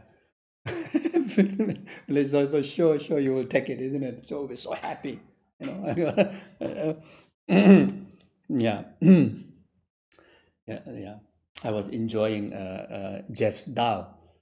I was like in the whole world, like give it the second rank. The first most delicious dal is Sarajay dal, which no one can compete with that. The second one is Jeff's dal. So you see, so after I was many like a month going with the teaching tour from one place to another place, so salads and so many very healthy foods, but no dal.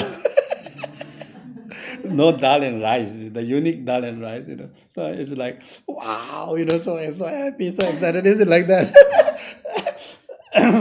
So, so experience of death is people who know that your nature is Buddha nature, who know that you have, you know, uh, accumulated, you know, the enough imprint on the correct method, which is the Dharma teaching, like on emptiness, on Bodhicitta. I mean, all the entire Dharma teaching is to understand what Bodhicitta is, what emptiness is. Entire stages of realization is for us to gain the realization of emptiness and Bodhicitta. You know, whole Buddhism, whole Buddha's path, ultimately is for us to develop wisdom and method, Bodhicitta and and emptiness. You know, so having leave a correct imprint, full imprint, you know, through learning, through contemplation, and through meditation. Then, when the death comes, especially when the death is so near, when you start to experience the dissolutions, then you tend to start to fade your memory, your awareness, and all these are just gross.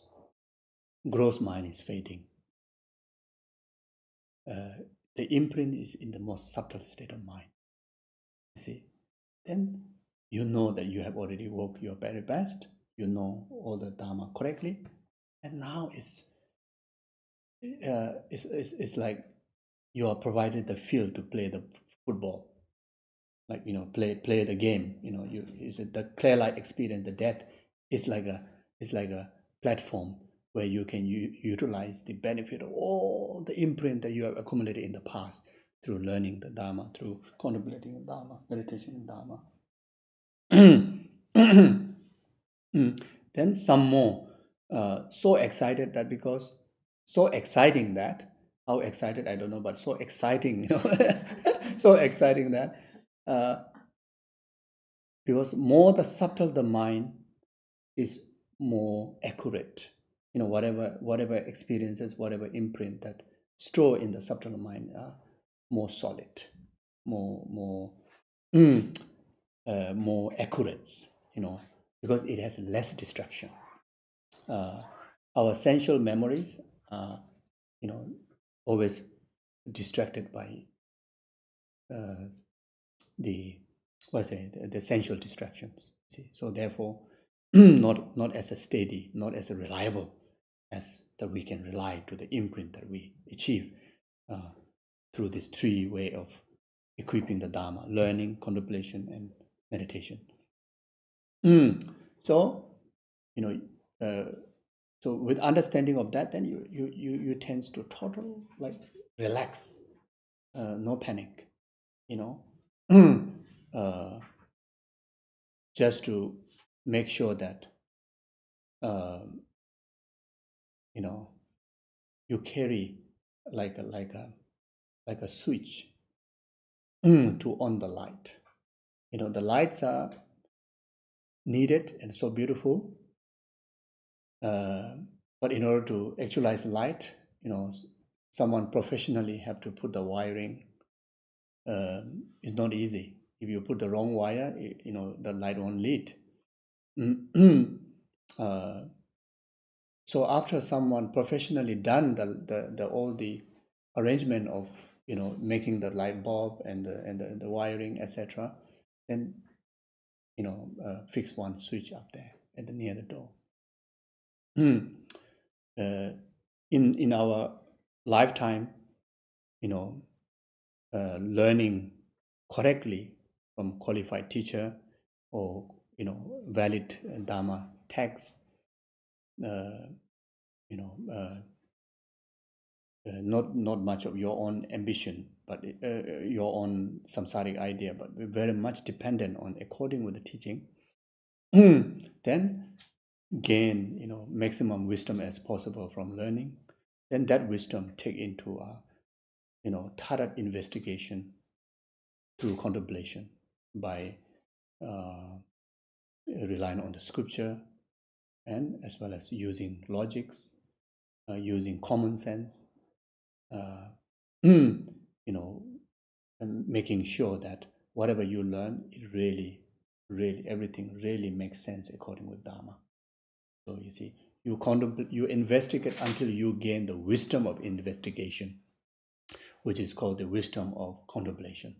So when you gain the wisdom of contemplation, then that wisdom, then no further investigation. Then you take that as an object of your meditation.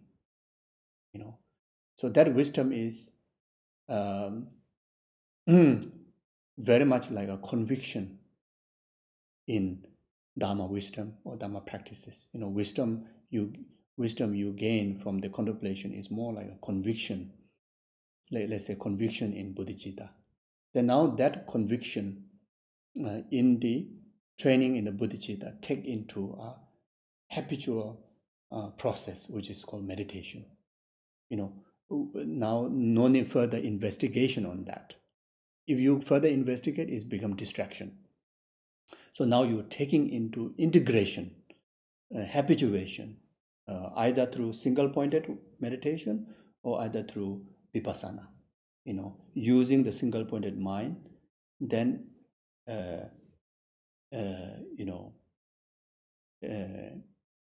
having the strength of the wisdom that which can include reasonings. It's not an investigation, but it's whatever correct reason that that you bring in order to strengthen the cultivation of bodhicitta, like such as seven cause and effect. That those are the perfect techniques in order to develop bodhicitta. Now, not investigating whether the six causes are whether correct causes to deliver bodhicitta, not like that.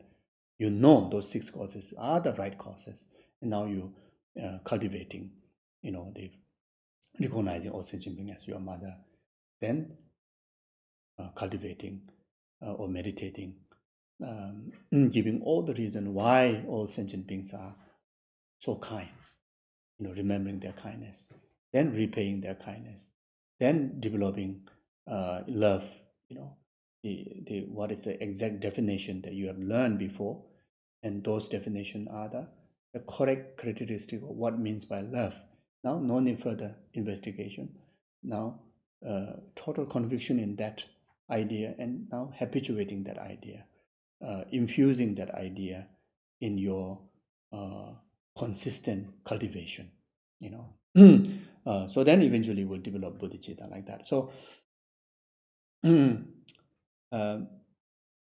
so whatever the wisdom you gain from these three ways of acquiring the Dharma, which is very much like professionally arranging all the, making of the path, etc. Then after that, you forgot. Even the person who actually is the professional electrician who arranged, but eventually you lost your memory. You really don't know how. But as long as you know where the switch is, only one thing you know, then when you correctly button the switch, the whole light comes. Without even needed to make sure you remember where you put the wiring, how the bulb are made, where you bought the bulb from. Doesn't matter. So this is a similar case to us when we go through the process of dying. All our memory will be finished. The gross memory, remembering the names of the Buddhas, remembering even the death process also will fade, will be so hard. Remembering the mantra, even you show Guru's picture to you, Buddha's picture to you, remind your refuge, you can't remember. It's not possible. Even when you start to experience the first sign of mirage, which is the sign where you experience when the earth element start to dissolve. By then already very blur, everything very blur.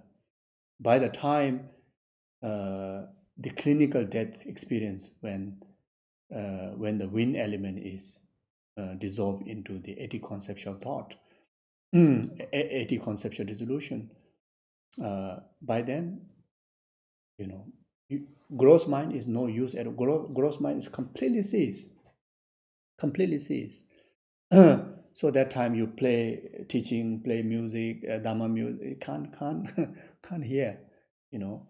And someone sit right beside you and chant all the mantra, chant all the prayer to remind you, also won't able to respond. Consciously you can't respond, you see. So it's like the electrician already forgotten how he have arranged all the wiring, you know. But the way he fixed the switch is just next to the door handle. You know, when he comes into the dark room, surely look for a light, isn't it? You see. So at least even you may not know exactly where, but at least you will somehow be able to touch the switch, and the moment you touch the switch, all light ups like that. So when the death is near, then we need to kind of combine or conclude all the other complicated practices, number of practices, into one simple practice, or one simple meditational object, that which is so simple, so easy, without much effort, that you can able to remember. Until you've been remembering that again and again for years, now even in the midst of so many distractions, that mind is always there. That awareness is always there. That could be your guru, or your guru's image, or that could be simply the idea of emptiness, even just the name of emptiness. Because you know how precious it is. You've been reminding how precious it is. Now that idea of preciousness, you may not know how to discuss it, but you know how precious it is. That inspiration is in you. Even in the midst of distraction, you can still remember, emptiness is so precious. Like Bodhicitta, uh, whatever distraction there may be, how intense pain they may be occurring, but then this Bodhicitta, the idea of Bodhicitta is wow. It's like kind of like a central, like a light, that even there's so many lights, colors of lights are coming, but there's one light that which you cannot, which you cannot avoid. Which you just cannot avoid. Uh, uh, and that, seeing that focus without much effort. So we need to have that, that one switch. And that we have to be trained from now, because death can come anytime. So so that switch, yes, can be just Om Mani Padme Hum, or can be just Om, or can be just a light form, light, like can be whatever light that you are, you how to say, you have most familiar, most admirable.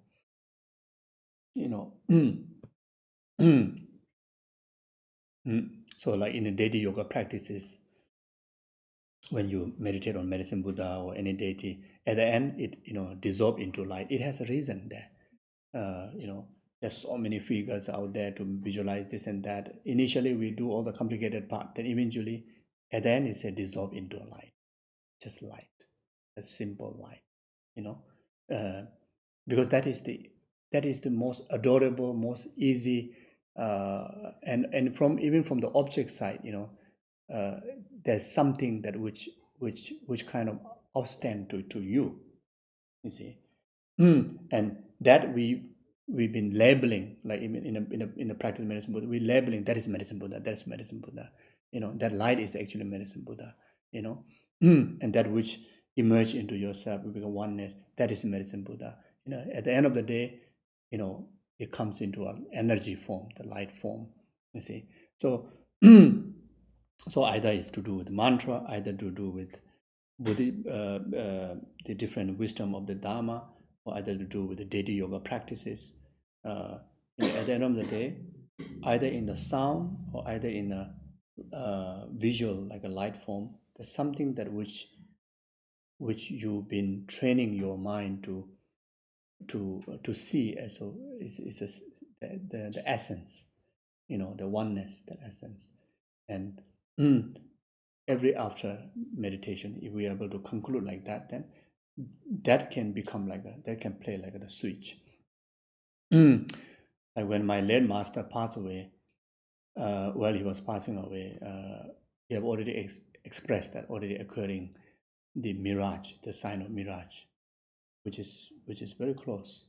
The later part was quite rapid. The rest of the dissolution. So his classmate, Geshe Kecho, very senior Geshe. So he came to see Geshe Lama Koncho and make a loud sound and asking, because he already said he experiencing mirage. He said in this stage, because most of the gross memories are already fading, so how you hold on to, like how you focus to bring about the completion of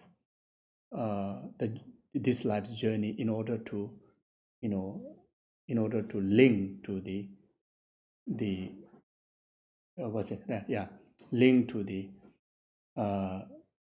next journey of clear light.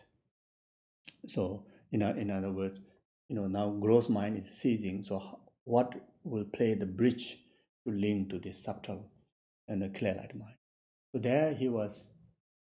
I think he was focusing on Vajrayogini.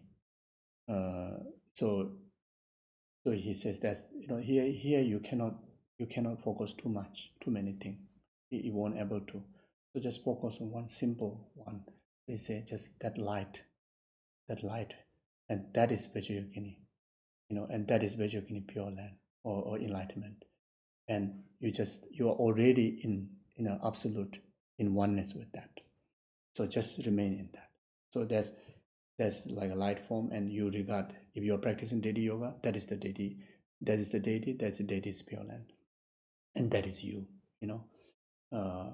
If it comes in the sound, then you can similarly, that is the sound of the deity, or the embodiment of the deity, and you are oneness with that. If it comes with the letter, then letter hung, or that's the essence of the deity. Or if it's idea of bodhicitta that illustrate, in order to make you to be more clear, illustrate in the light, then he said that is the bodhicitta, and that is my mind. That is like inseparable. If it's emptiness, similar way.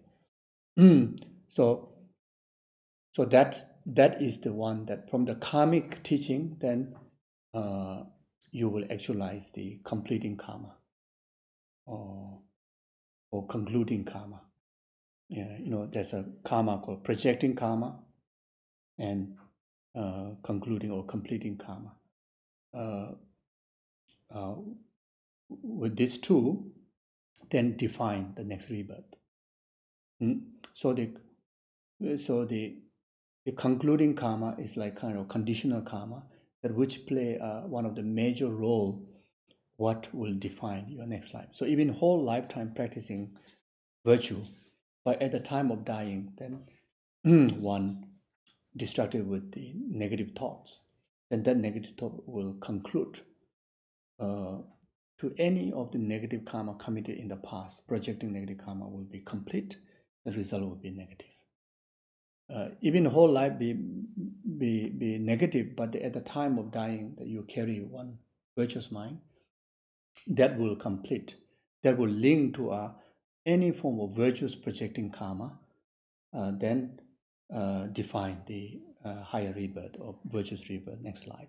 You see, so even from the general karmic understanding, is like that.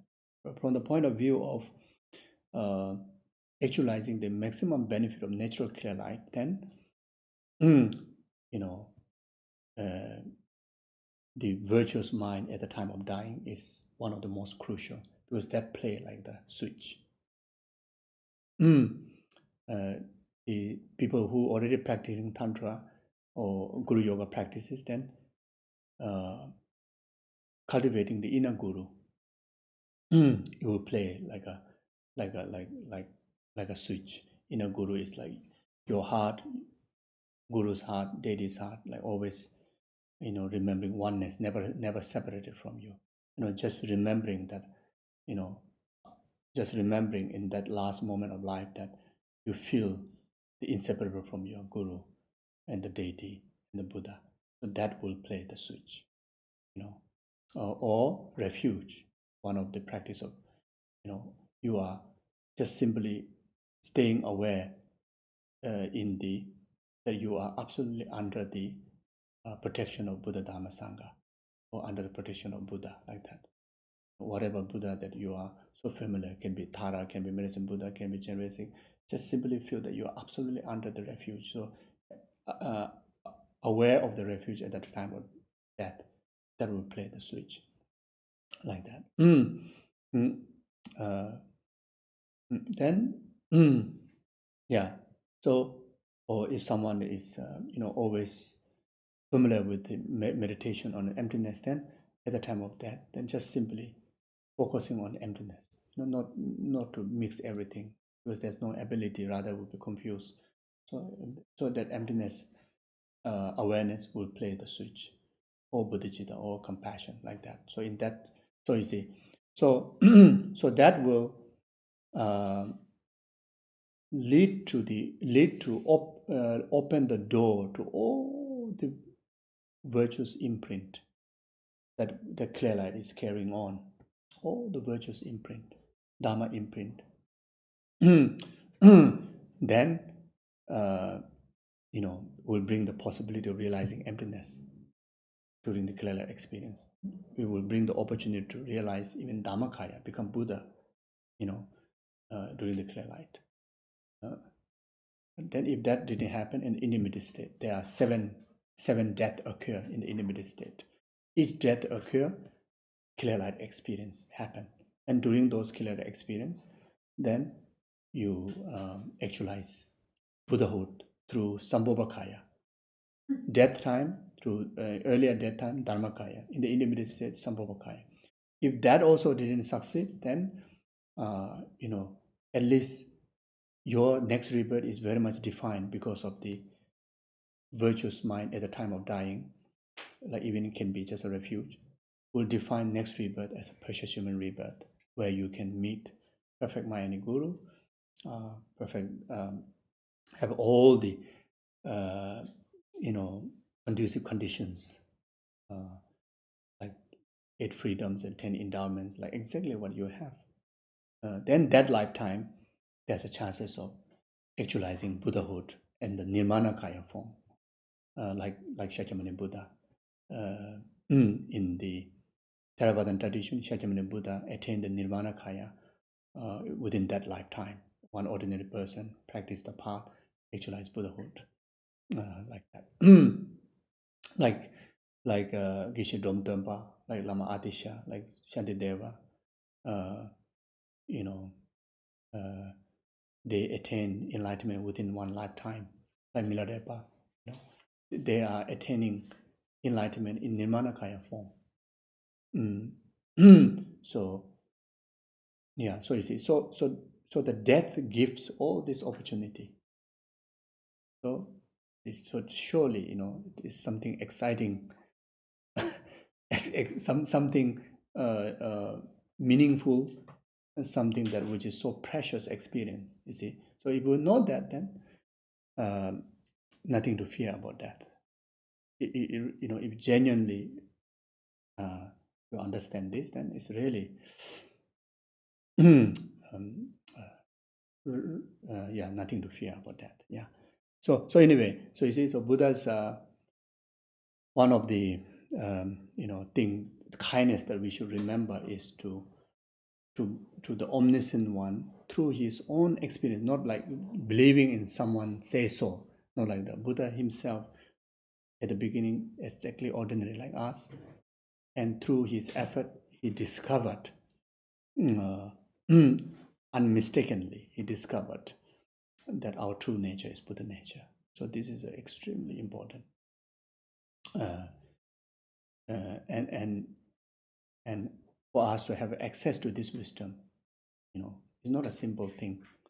If Buddha didn't discover, then we all won't have opportunity to understand. So in that sense, we remember his kindness.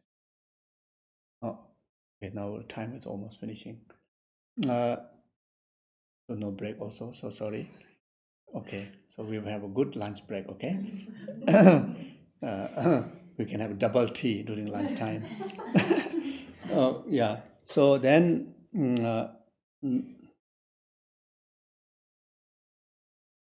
the second the finding that which none of the teachers have found, any religious figures have found, which is the wisdom of interdependent arising, wisdom of emptiness, wisdom of selflessness.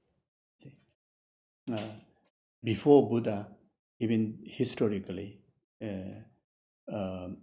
the earlier Indian traditions have existed, very, very advanced traditions, philosophical traditions, religious traditions have existed, but none of them have discovered the true nature of our existence is selfless. Only Buddha, Buddha have discovered the actual true nature of self is actually selfless. Lack of inherent, independent, true existence self. See, the earlier traditions have asserted true existence self, inherent existence self. Permanent, more than that, permanent existence self. The Atma. Like Hindu tradition, they believe in Atma. Atma is permanent. Yeah. So Atma they're referring to the self, and that's permanent. So through the philosophical debate and discussion, there are a lot of disadvantages, of asserting the permanent self. So in short, but from the positive way, just asserting no self, impermanent self, lack of true existence or inherent self, has so much benefit. No need to talk negative about the other philosophy asserters, but just to think about the benefit of having the wisdom and in fact actually realizing selflessness is the actual experience of liberation.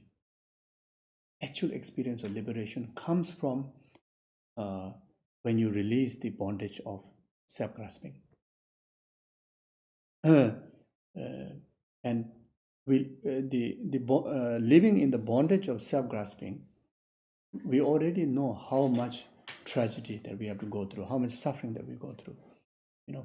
Grasping towards things that what you don't get, grasping towards things that you cannot let go, grasping towards things that you do not wish to encounter, but encountering to our life. That alone is very problematic. It's bring a lot of tragedy in our life.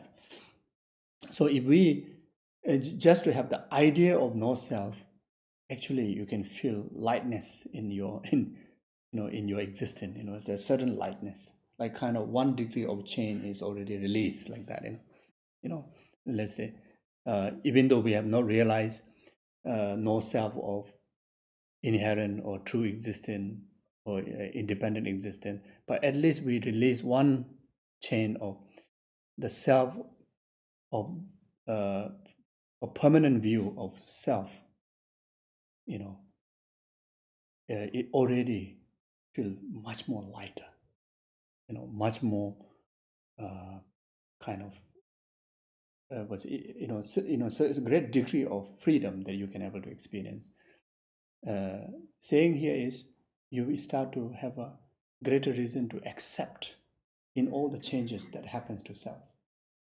You see, the moment you have just a simple idea of self lies in the impermanent, self through the nature of the self is lacking of permanent, then changes in the body, changes in the health, changes in the mind, good or bad, everything start to take slightly lighter. at least by saying this is nature, otherwise it's like shock. It's permanent, but then changes come. Oh, this how, why? Like caution after caution. It's very, very, very annoying, very hard. So if you accept no self, or permanent, you say yes, it's supposed to be changed. That's why it's changing. Happiness is a certain degree of happiness, then you drop. Yeah, suppose, because this is a samsaric self's nature.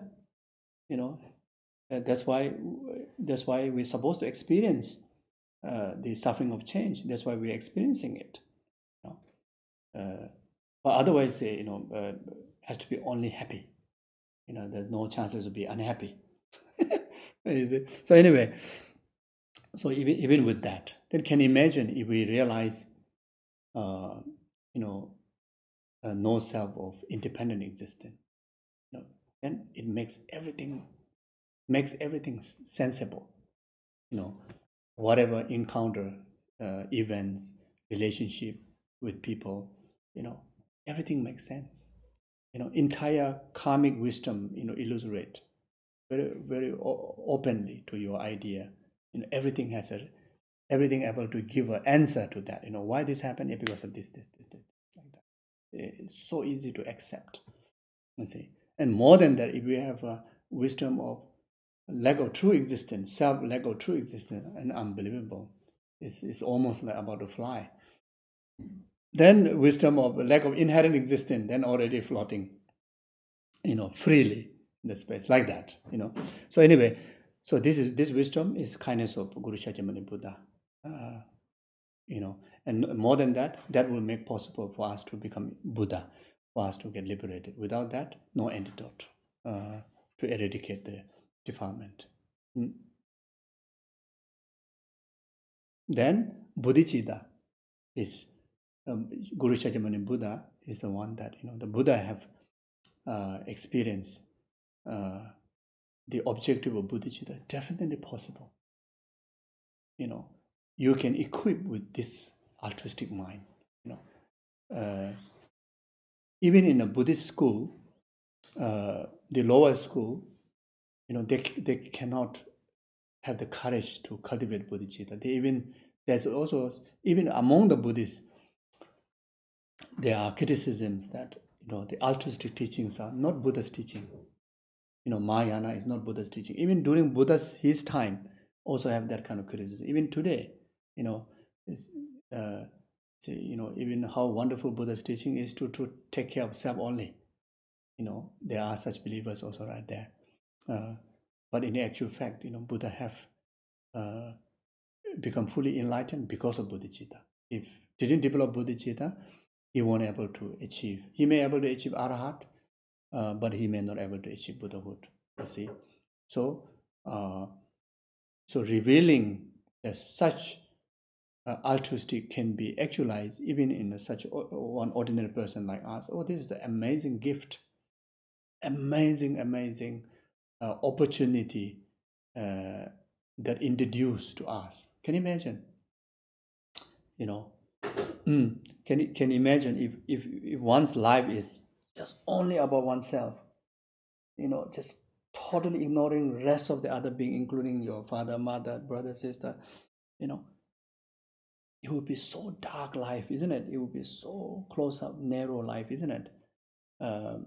Just able to express, a sense of care among the family members. You feel it brings so much joy.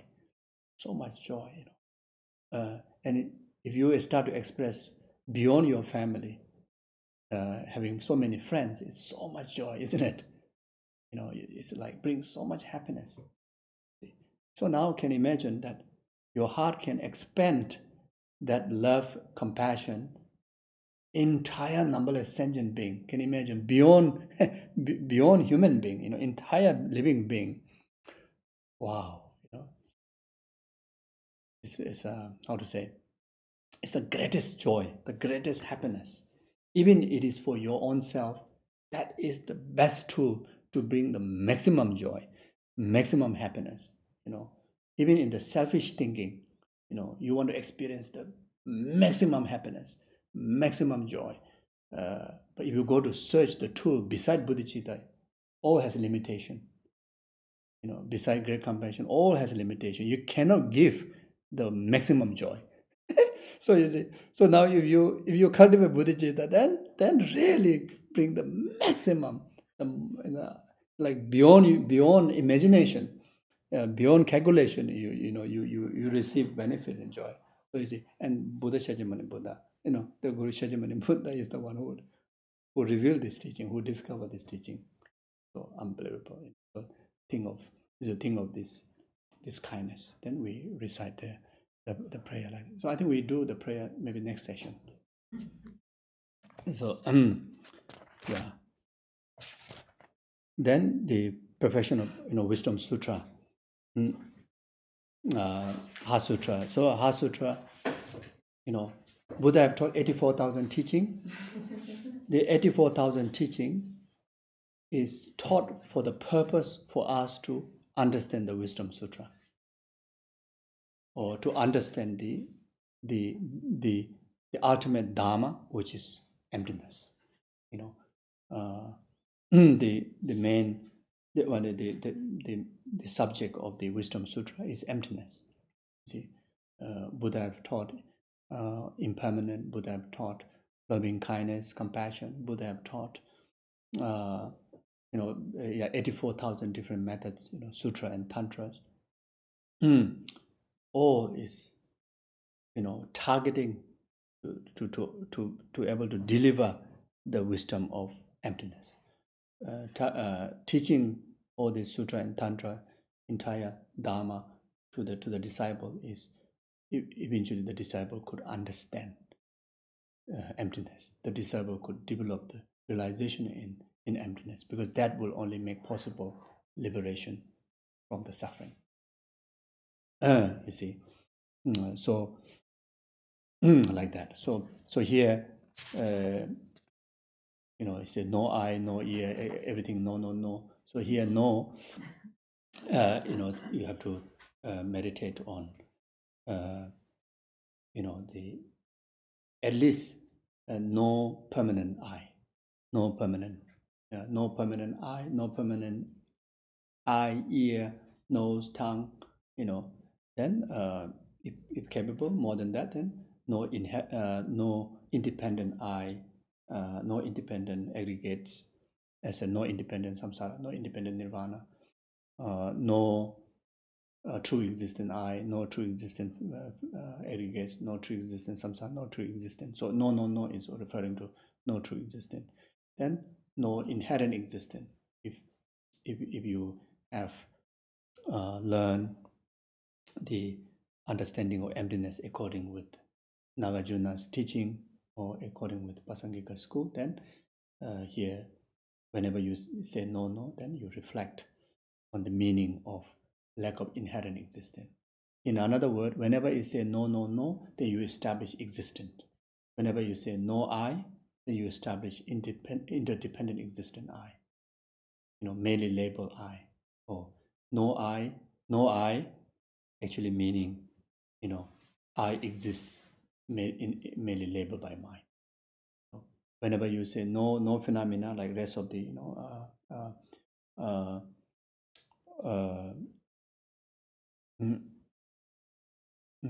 the rest of the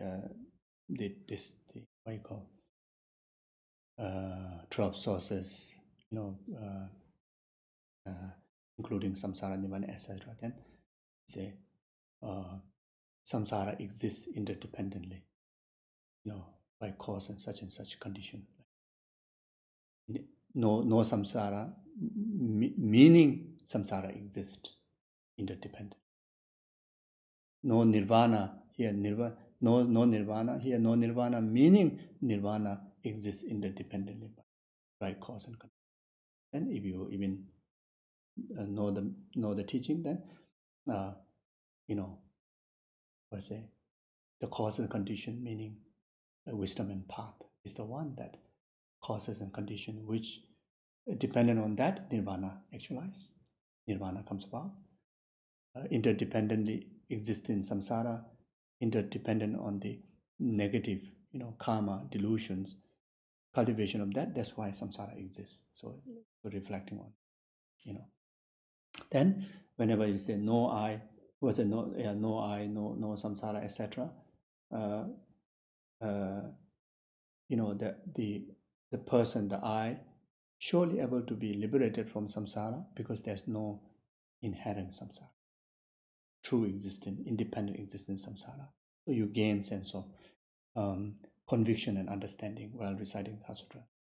Oh yeah, definitely possible for liberation from samsara, because samsara is a lack of inherent nature, lack of true existence.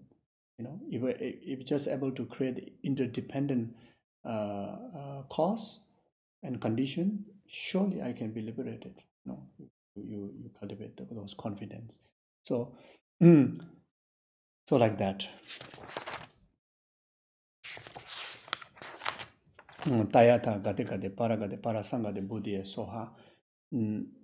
Tayatha tatagatas. Gade parasamgade buddhi shows the 5 parts. Part of accumulation, part of preparation, part of seeing, part of meditation, part of normal learning. Entire 5 parts. Tayatha gade paragade parasamgade. Buddhi soha, mayani 5 parts. Buddhi here, mayani. Soha means to engage, to enter. Like the Tathagata, Tayatha, like the past Buddhas, I too enter into the part of accumulation, part of preparation. Soha, enter or engage into part of accumulation, part of preparation, part of seeing, part of meditation, part of normal learning.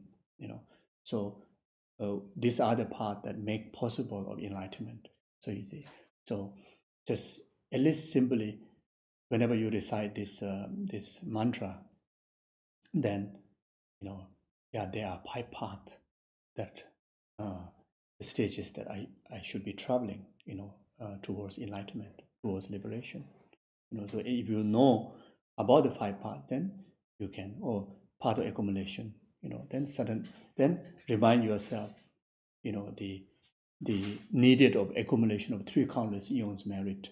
That's why I call part of merit, part of accumulation.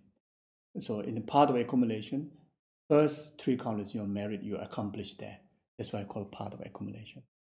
Part of preparation is you get prepared, fully prepared with the support of the earlier part, with the vast accumulation of merit.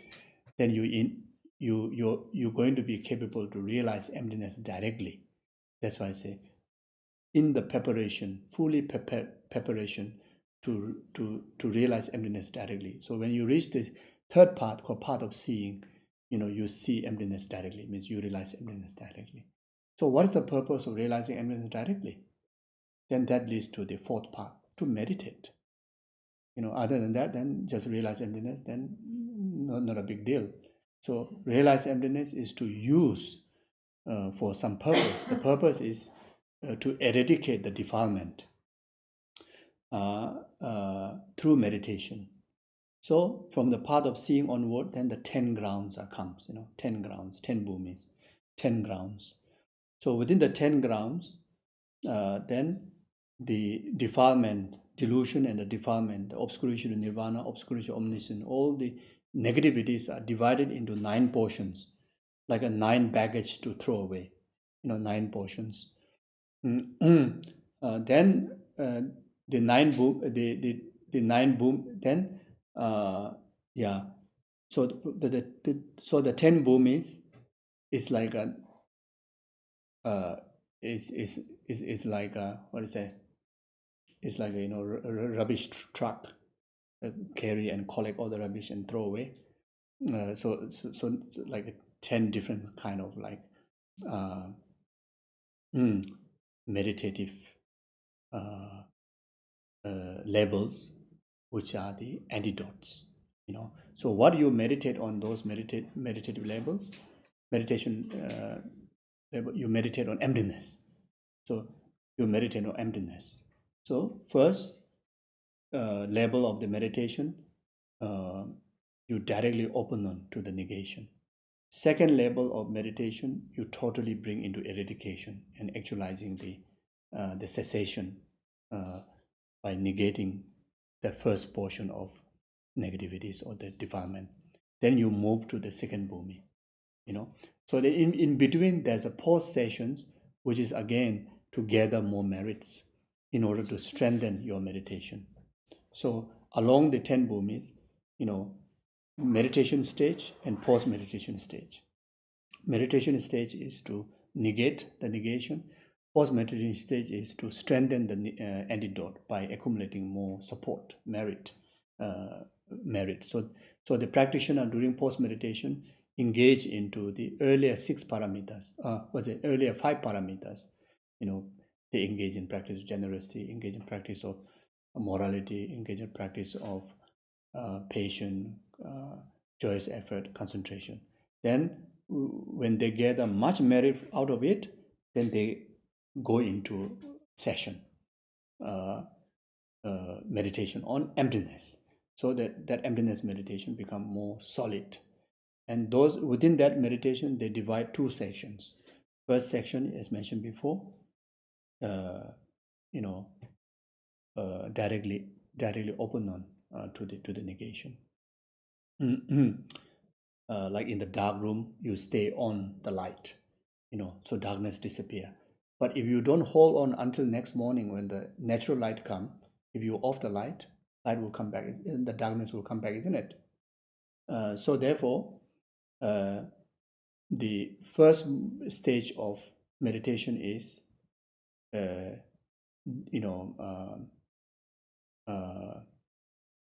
to say, it's like you recognize the thief and you capture the thief, but you haven't thrown away the thief yet from the house. See, so second moment of the meditation is literally throwing away the thief and totally seal the door again and no more ever to return. So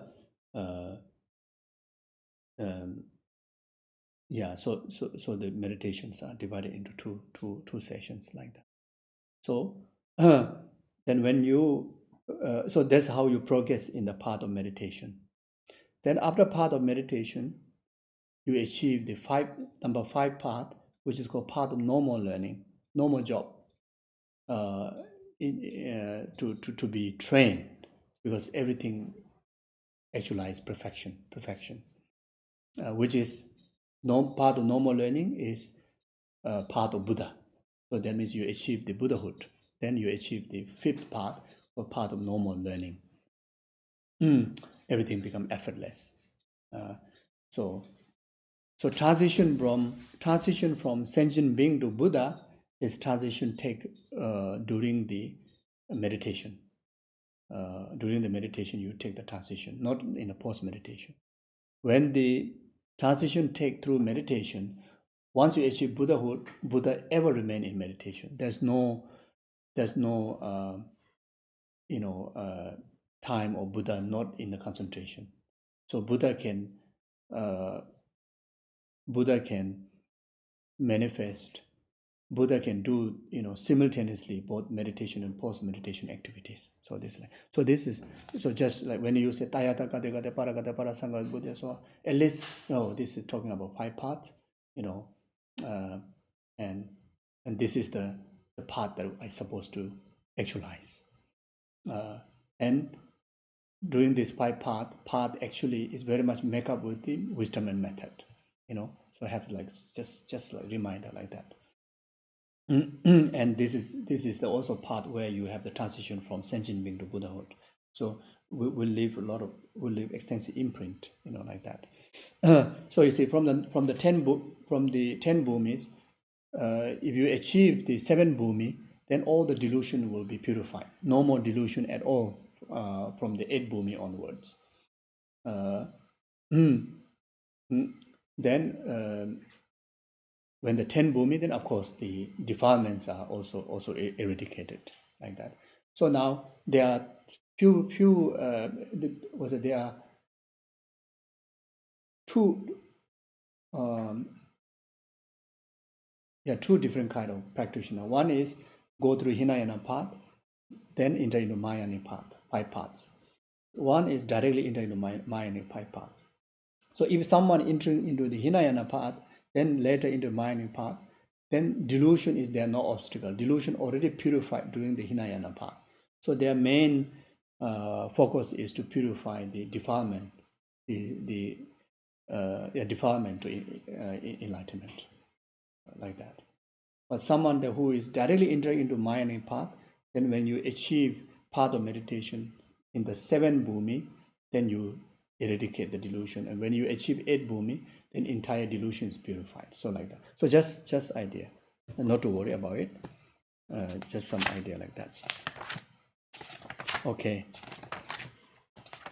Then after that, then Mandala offering. Mandala offering is one of very like to create a condition to receive the blessing of the Dharma.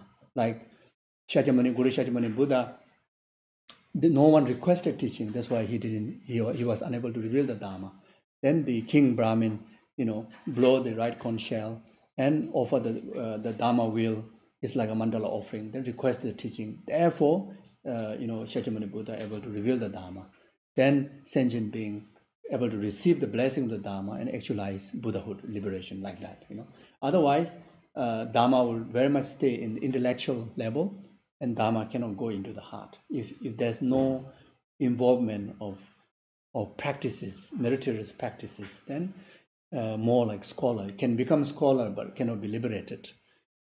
So as mentioned before, the purpose of Dharma has to be for liberation. Otherwise, Buddha's purpose of revealing Dharma won't be achieved. So the Mandala offerings are very much like that. Then after that, we'll recite refuge in Bodhicitta. Then make a salutation to Guru Shakyamuni Buddha again, and also to recite prayers to remember the lineage gurus and to receive the blessing to your heart, like especially for who's teaching Dharma. Then there are certain prayers that I need to recite in order to receive the blessing of the lineage guru, so that whether we are able to explain correctly or elaborately or not, but then whatever time that we spend, the listeners will receive the blessing of the lineage gurus who are enlightened beings. Even like person like me who is totally overwhelmed with samsara, may able to explain the teaching, but may don't have the capability to offer the blessing of the Dharma. But the purpose is for us is for the Dharma, not for not for just explanation. You see. So therefore, so the lineage guru, remembering of lineage guru is so important.